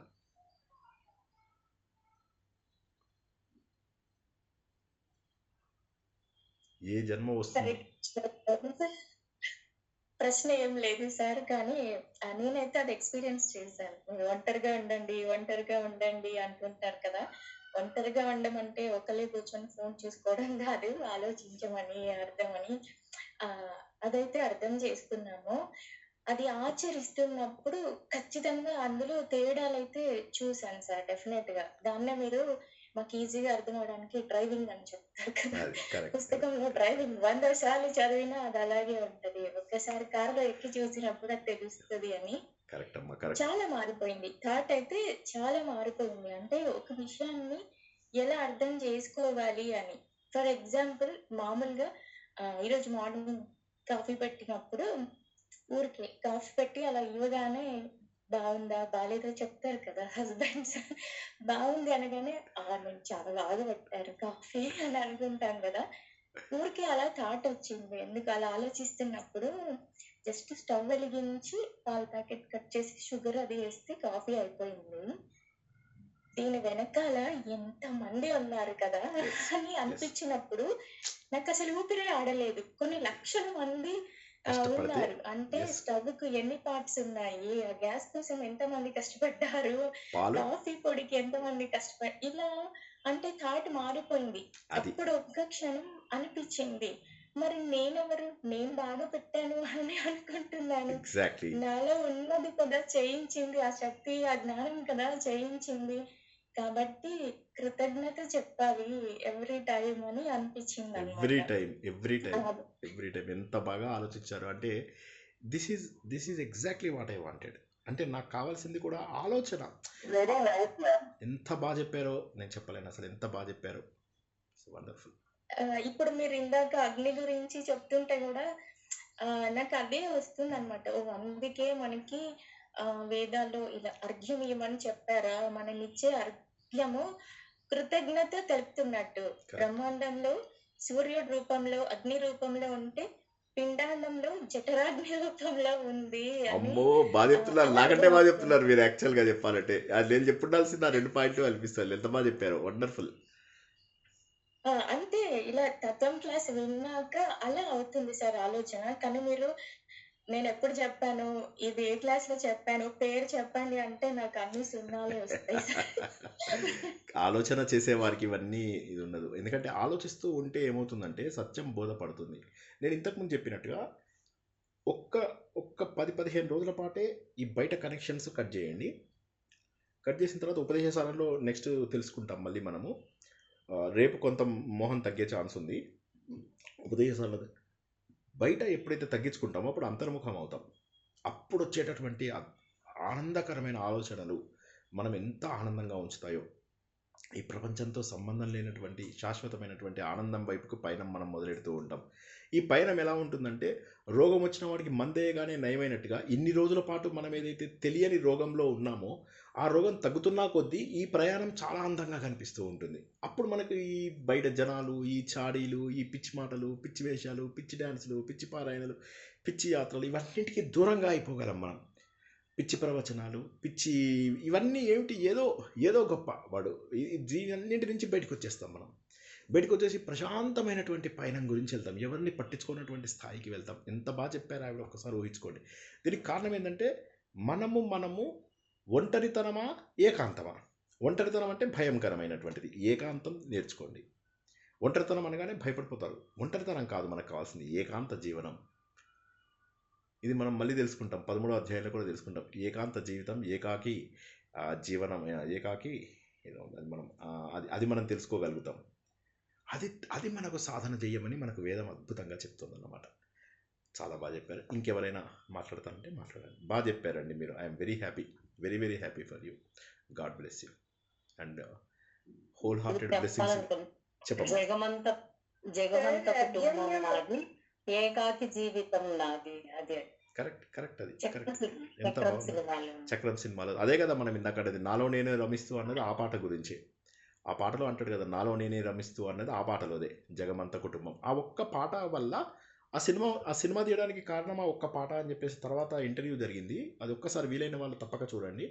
అందులోపల ఆ పాట మీరు ఎందుకు రాశారు, ఈ సినిమా మొత్తం దానిపైన బేస్ అయింది కదా, ఆ పాట ఎందుకు రాశారు మీరు అంటే ఆయన తనలో ఉన్నటువంటి తపన అంతా కూడా బయటికి తీశారు. ఒక కవి హృదయంలోంచి పొంగినటువంటి అత్యద్భుతమైనటువంటి భావాలు ఆ సినిమాగా తీశారు. ఒక అత్యద్భుతమైనటువంటి సినిమా రావాలి అంటే ఒక అత్యద్భుతమైనటువంటి తపన ఉండాలి. ఒక అత్యద్భుతమైన లోపల కవులు ఎందుకు అంత అద్భుతంగా రాయగలుగుతారు?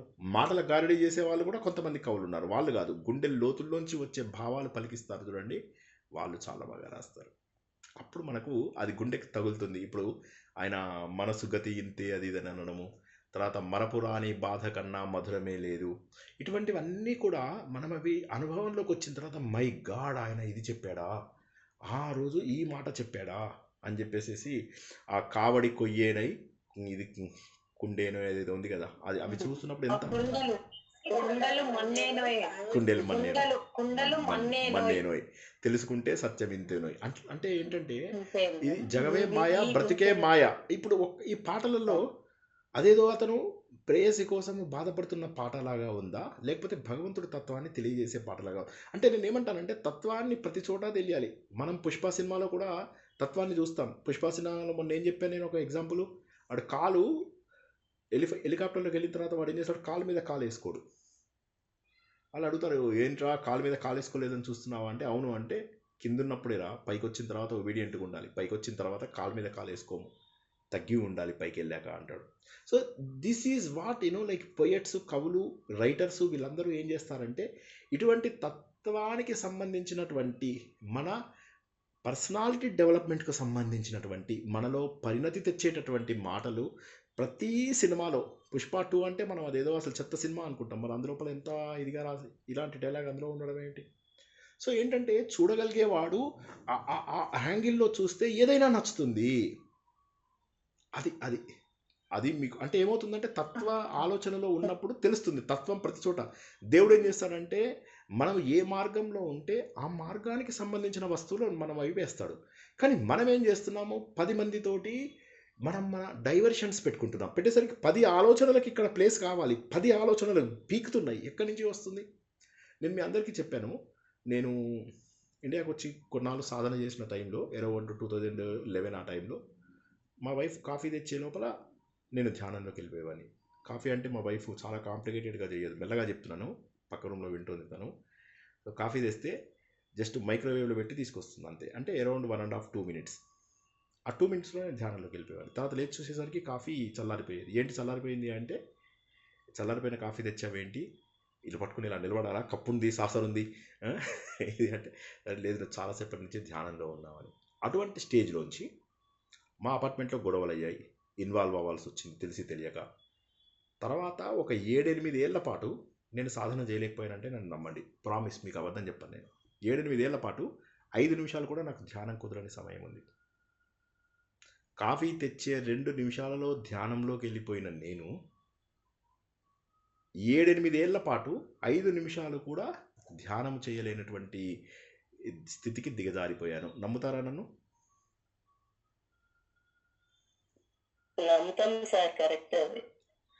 సో అంటే ఇక్కడ ఎంత ఆశ్చర్యం అనిపిస్తుందంటే, వెనకబడిపోతాం. మనకు ప్రపంచంలో ఒక అడుగు ముందుకేస్తే 10 అడుగులు వెనక్కి లాగుతారు. కాబట్టి పూర్తి స్థాయి పరిణతి వచ్చే వరకు కూడా మనము సమాజానికి దూరంగా ఉండాలి. ఒకసారి నిజంగా బాగా పరిణతి వచ్చినటువంటి వ్యక్తి ఇంకా పర్వాలేదు, ఇంకెక్కడున్నా కూడా ఇంకా కల్మషం లేని నవ్వుతోటి ఇంకా ఆనందంగా ఉండగలం.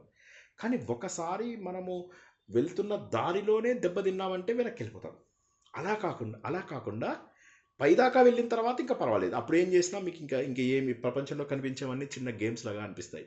కానీ మధ్యదారిలో ఉన్నటువంటి వాళ్ళు సమాజానికి వీలైనంత వరకు దూరంగా ఉండగలగాలి, దేవుడికి దగ్గరగా సమాజానికి అలా అలా వెళ్తూ ఉంటే పరిణతి వస్తుంది. Then you can come back and visit everything. వివేకానందుడు ఇలాంటి వాళ్ళందరూ సమాజం కోసం వెనక్కి వచ్చారు, రామకృష్ణ పరమహంస. సో వీళ్ళందరూ మహానుభావులు, రమణ మహర్షి, వీళ్ళందరూ సత్యాన్ని తెలుసుకుని మళ్ళీ జీవన స్రవంతిలో కలిశారు. అప్పుడు పర్వాలేదు. కానీ అంతవరకు మీరు ఇది అయితే ఇప్పుడు అలాగే బుద్ధుడు ఉన్నాడు, ఆయన సత్యాన్వేషణ చేసే వరకు కూడా జనజీవన స్రవంతికి దూరంగా ఉన్నాడు. ఒక్కడే కూర్చొని తపస్సు చేసుకొని, బోధగయలో అందరూ చూసే ఉంటారు కదా, ఆకులు కూడా తెచ్చుకొని ఉంటారు ఇంటికి అందరూ. సో అలాంటి ప్లేసుల లోపల మనం ధ్యానం చేసి మనం సత్యాన్ని తెలుసుకున్న తర్వాత, సత్య బోధన వచ్చిన తర్వాత, అప్పుడు ఆ సత్యాన్ని స్ప్రెడ్ చేయడానికి సమాజంలోకి వెళ్తాం. ఎవడి వంతు వాడు. ఆయన ఏం చేశాడు తర్వాత మొత్తం తన శిష్యులందరినీ తీసుకొని సారనాథ్ లోపల ఫస్ట్ ప్రవచనం ఇచ్చాడు. So that is what I'm talking about. ఆ పరిణతి వచ్చే వరకు కాస్త కష్టపడండి, అనవసరమైన విషయాలకి దూరంగా ఉండండి. మీరు ఆనందంగా ఉండొద్దని సినిమాలు ఏమనడం లేదు నేను. ఎక్కువ మందిని కలిసేది తగ్గించండి. 10 మంది దగ్గర 5, 5 నుంచి 2, 2 నుంచి 1, 1 నుంచి 0. నాకు తెలుసు ప్రతి ప్రవచనం చెప్పండి. మీరు అలా ఎట్లాగా అయ్యారు మాకు అది అట్లా అవ్వలేదు కదా. అయ్యో పరిణతి అది నేను చెప్తున్నది ఎప్పటి సంగతో చాలా పాతది. అంటే పరిణతి పూర్తిగా రాకముందు ఏమవుతుందంటే మనకు అంటే చాలా మంచి సాధన చేసి ఒక 4-5 ఏళ్ళు మళ్ళీ ఒక 7-8 ఏళ్ళు వెనక్కి వెళ్ళిపోయాను.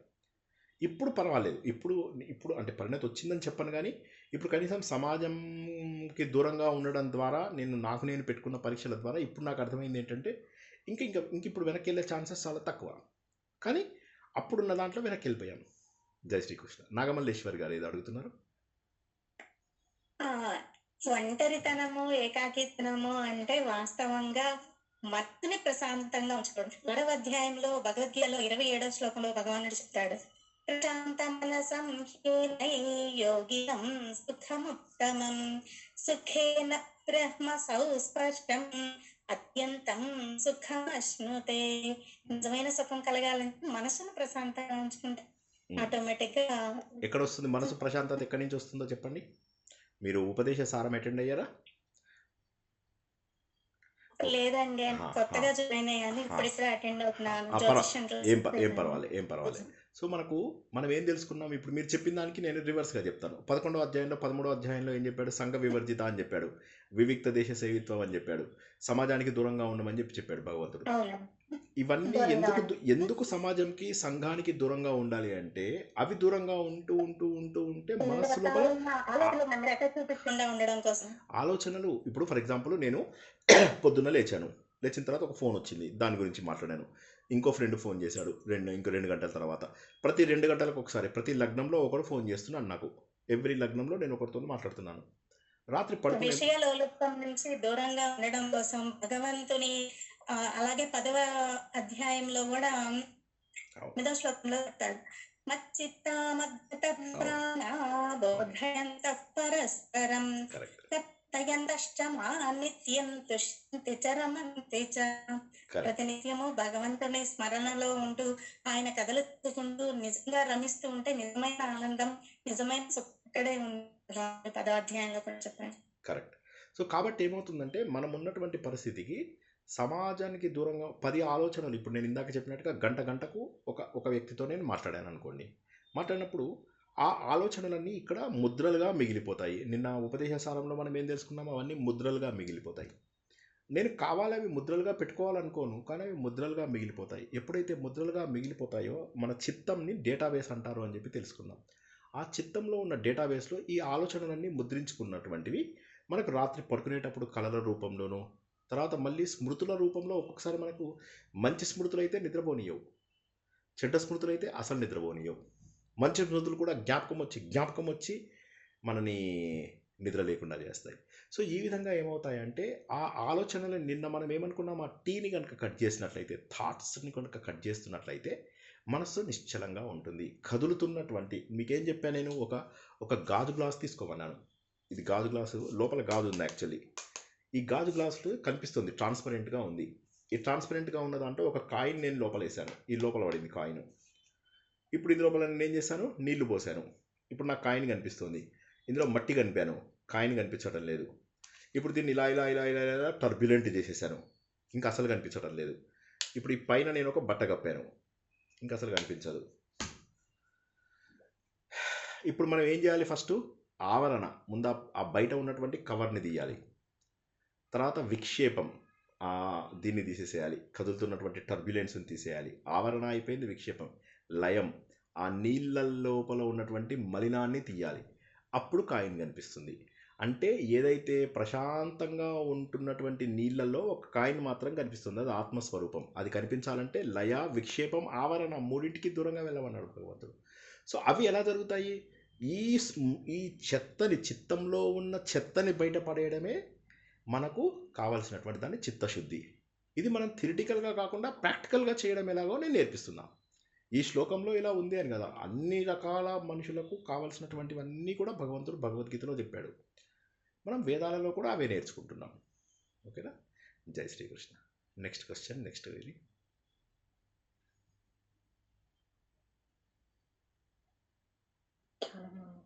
వండర్ఫుల్. సార్ ఇది అర్ఘ్యం ఇస్తారు కదా సార్, చెప్పండి. అది మీరు చెప్పినప్పుడు ఆడవాళ్ళు కూడా ఇస్తున్నాను రోజు. Very good. అయితే ఇచ్చేటప్పుడు నాకు అది ఎందుకు ఇస్తున్నావో అని అర్థం కాలేదు. కాకపోతే భావన అయితే భగవంతుడి మీద పెట్టి ఆ సూర్య భగవాన్ని ప్రార్థన అయితే చేస్తున్నాను అని. సో అది మనం తీసుకొని వాటర్ మనం వేస్తాం కదా, మందేహులు అని చెప్పేసి అజ్ఞానముని తీసుకొచ్చేటటువంటి రాక్షసులని మందేహులు అంటారు. ఏమంటారు? మందేహులు అనేటటువంటి రాక్షసులు. ఓకే, ఈ మందేహులు అనేటటువంటి రాక్షసులు మనలో ఉన్నటువంటి అజ్ఞానం అన్నమాట. ఈ అజ్ఞానం ఏమవుతుందంటే సూర్యుడికి కప్పేస్తుంది. ఇప్పుడు మనకేం చెప్తారు, మందేహులు అనే రాక్షసులు బయట నుంచి వచ్చి సూర్యుడికి అడ్డం వస్తారు. ఆయన అడ్డం రాకుండా మనం ఈ నీళ్ళు ఇస్తే అప్పుడు ఏమవుతుందంటే సూర్యుడికి శక్తి వచ్చి వాళ్ళని పక్కకు జరుపుతాడు అనేది కథ. దీన్ని మనం ఎలా అర్థం చేసుకోవాలి? మందేహులు అంటే మన లోపల ఉన్నటువంటి రాక్షసులు ఎవరైతే ఉన్నారో, ఈ అజ్ఞానం పోగొట్టు సూర్య భగవాన్ అని చెప్పేసి ఆయనకి ఇస్తున్నాం. సూర్యుడిని ఎందుకు ఇస్తాము? పరబ్రహ్మ స్వరూపము సూర్యుడిలో ఉంది కాబట్టి. సవితా మండలంలో ఉన్నటువంటి గాయత్రి మంత్ర శక్తి ఏదైతే ఉందో అది సూర్య భగవానుడిలో ఉంది. అంటే ప్రపంచమంతా వ్యాపించి ఉన్నటువంటి భగవంతుణ్ణి మనం సూర్య రూపంలో చూస్తున్నాం.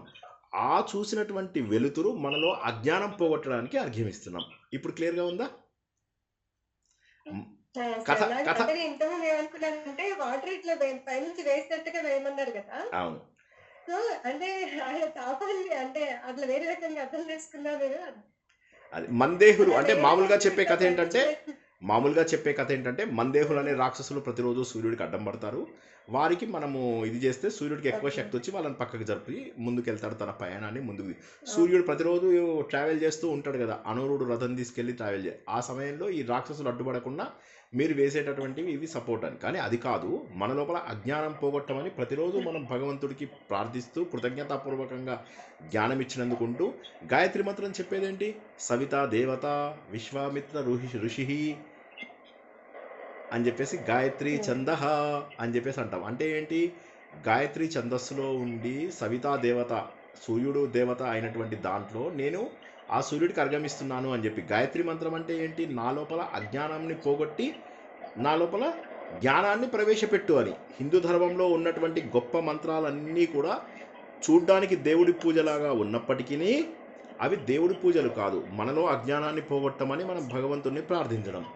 గుర్తుంచుకోండి, ఏదైనా మన లోపల అజ్ఞానం పోగొట్టుకోవడమే ముఖ్యం. ఆ అజ్ఞానం ఎలా పోతుంది అంటే జ్ఞానం వైపు అడుగు వేస్తున్నప్పుడు అజ్ఞానం పోతుంది. ఈ వాటర్ బాటిల్ లోపల నేను చల్లనీళ్ళు నింపితే చల్లనీళ్ళే ఉంటాయి, వేడి నీళ్ళు నింపితే వేడి నీళ్ళే ఉంటాయి. కాబట్టి ఏ నీళ్లు నింపుకోవాలి అనేది మనం ఆలోచించాలి. జై శ్రీకృష్ణ. ప్రచోదయాత్ అంటే నా లోపల ఉన్నటువంటి దాన్ని ఉద్దీపన చెయ్యి. ప్రచోదయాత్ అంటే ప్రచోదయాత్. ప్రా అంటే ఉత్కృష్టంగా, నా లోపల ఉన్నటువంటి తెలివితేటల్ని ఉత్కృష్టంగా నాకు అంటే నా జ్ఞానాన్ని అలా పెంచు అని చెప్పి చెప్పడం. జై శ్రీకృష్ణ. సూర్యునికి అర్ఘ్యము తులసి చెట్టులో కూడా వెయ్యొచ్చు కదా సార్? తులసి చెట్టులో జనరల్లీ వెయ్యరు. అవి తులసి చెట్టులో వేయద్దు, అవి నీళ్ళల్లో వేయాలి. యాక్చువల్గా వేయాల్సినవి ఇలా తీసి నీళ్ళల్లోనే వేయాలి. మళ్ళీ నీళ్ళలో లేదా నేల మీద వేయచ్చు. తులసి చెట్టులో జనరల్లీ వేయరు. అయితే కొంతమంది వేస్తూ ఉంటారు, బట్ అది తప్పు. జనరల్గా ఏంటంటే తులసి చెట్టులో వేయరు, ఇలా పెట్టి ఇలా అంటారు, అంటే ఈ ఈ ఈ ఈ వేళ్ళలోంచి వెళ్ళిపోతాయి అవి. సో వాటిని నీళ్ళల్లో మళ్ళీ పడేలాగా చేయాలి. ట్యాంక్ కానీ, సముద్రంలో కానీ, నదుల్లో కానీ ఇలా ఇస్తాం. ఎనీవే, అవన్నీ ఇవాళ మన జ్యోతిష్యానికి సంబంధించినవి కావు కదా. సో కాబట్టి కర్మకాండాలను వదిలేయండి. కర్మకాండాలని అంత డీప్గా పట్టించుకోవద్దు. పట్టించుకుంటే ఇంకా అందులోపల ఇప్పుడు నేను ఎక్కడికి వెళ్ళిపోతాను తెలుసా కొద్దిసేపట్లో, సార్ మా ఇంట్లోపల వీళ్ళు ఉన్నారు, వాళ్ళ పితృకార్యాలు ఎలా చేయాలి, అవన్నిటికి వెళ్ళిపోతాం. నేనేమంటే కర్మకాండాలు కొంతవరకు మన జీవితం కొనసాగడానికి అవసరమే, కానీ కర్మకాండాల కంటే ఎక్కువగా కూడా ఈ జ్ఞానం ఏదైతే ఉందో, ఈ ప్రపంచంలో ఉన్నటువంటి జ్ఞానము నాలోని అజ్ఞానాన్ని పోగొడుతుంది అనేటటువంటి ఆలోచనలు ఎక్కువ చేయండి. కర్మకాండాలకు కొంత కొంత తగ్గించండి ప్రాధాన్యత, సులువుగా చేసేవి చెయ్యండి, తప్పులేదు. జై శ్రీకృష్ణ. భగవంతుని ప్రార్థన చెప్పాలనిపిస్తుంది ఒకటి, నేను చెప్పేది చెప్పండి. చెప్పచ్చా? చెప్పండి, అంటే టైం ఎక్కువ పట్టకపోతే చెప్పండి. అందులో ఏకాగ్రతగా కళ్ళు మూసుకొని విన్నాము, అది అనిపిస్తుంది నాకు అట్లా కాన్సన్ట్రేషన్ గా విన్నాము. ఓం కరుణామూర్తి యగు సర్వేశ్వర, మా చిత్తము సర్వకాల సర్వావస్థలందు మీ పాదార విందములందు లగ్నమై అచంచలమైన భక్తితో మేము కూడి ఉండున్నట్లు అనుగ్రహింపము. పరమదయానిధి, ప్రాతకాలం నిద్ర లేచినది మొదలు మరలా పరుండు వరకు మనోవాకాయములచే మా వలన ఎవరికి అపకారము కలుగకుండాట్లను ఇతర ప్రాణికోట్లకు ఉపకారం చేయులాగును సద్బుద్ధిని దయచేయము. సచ్చిదానందమూర్తి నిర్మలాత్మ, మా అంతఃకరణమునందు ఎన్నడును ఏ విధమైన దుష్ట సంకల్పము కాని, విషయ వాసనలు కాని, అజ్ఞాన వృత్తిని కాని జరబడకుండాన్నట్లు దయతో అనుగ్రహింపు. వేదాంత వేద్య అభయ స్వరూప మాయందు భక్తి జ్ఞాన వైరాగ్య బీజములు అంకురించి శీఘ్రముగా ప్రవృద్ధమునట్లు ఆశీర్వదించుము. మరియు ఈ జన్మనందే కాటేరి మీ సాన్నిధ్యమునకు యతించుటవలసిన శక్తిని సామర్థ్యమును కరుణతో నసంగము. దేవా, నీవు భక్త వచ్చులుండవు, దీనుల పాటి కల్పరుచుమవు. నీవు తప్ప మాకు ఇంకెవరు దిక్కు, మిమ్మే ఆశ్రయించి అసత్తు నుండి సత్తునకు తీసుకొని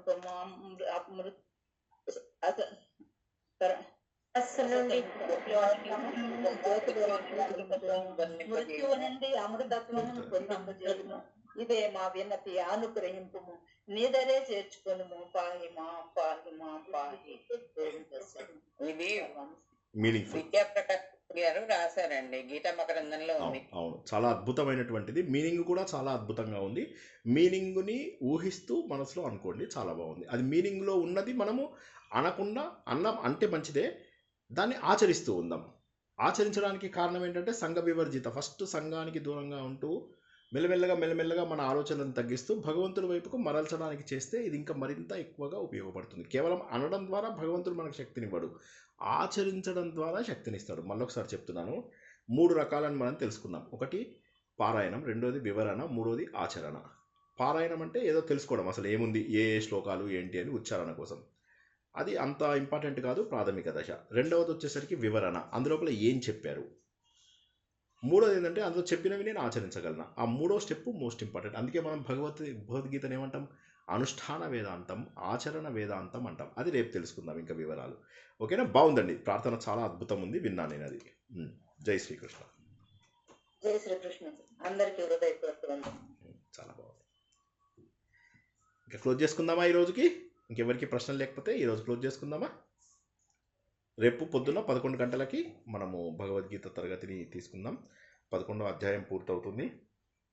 మోహాన్ని నాశనం, ఇవన్నీ కూడా ఒకే లైన్లో వెళ్తున్నాయి, గుర్తించండి. వేదము, జ్యోతిష్యము, మహాభారతము, విష్ణు సహస్రనామము, ఇవన్నీ కూడా చూసినట్లయితే మనం అన్నీ ఒకే సీక్వెన్స్లో అన్నీ నేర్చుకుంటున్నాం. ఓకేనా? ఇప్పుడు ఈ భగవద్గీతలో నేర్చుకునేదే మళ్ళీ ఉపదేశ సారంలో కూడా మనం తెలుసుకుంటున్నాం. కాబట్టి ఈ సీక్వెన్స్ని గుర్తిస్తూ ఒకే సత్యాన్ని వివిధ రూపాలలో మనం తెలుసుకుంటున్నాం. ఓకేనా? జై శ్రీకృష్ణ. అందరూ కూడా భగవంతుడి వైపు ఆలోచనలు చేస్తూ సత్యాన్ని గుర్తించడానికి ప్రయత్నం చేస్తారని, ఆలోచన తప్ప ఇక మరి ఏ మార్గము లేదు భగవంతుని చేరుకోవడానికి అన్న విషయాన్ని పదే పదే గుర్తుంచుకుంటారని, సమాజంతో అనవసరమైనటువంటి సంబంధాలను తగ్గించుకుంటారని ఆశిస్తూ ఈరోజు ప్రవచనాన్ని ఇక్కడికి ముగించుకుందాం. అందరికీ శుభం, శుభరాత్రి. జై శ్రీకృష్ణ. Thank you sir. జై శ్రీకృష్ణ. Thank you sir.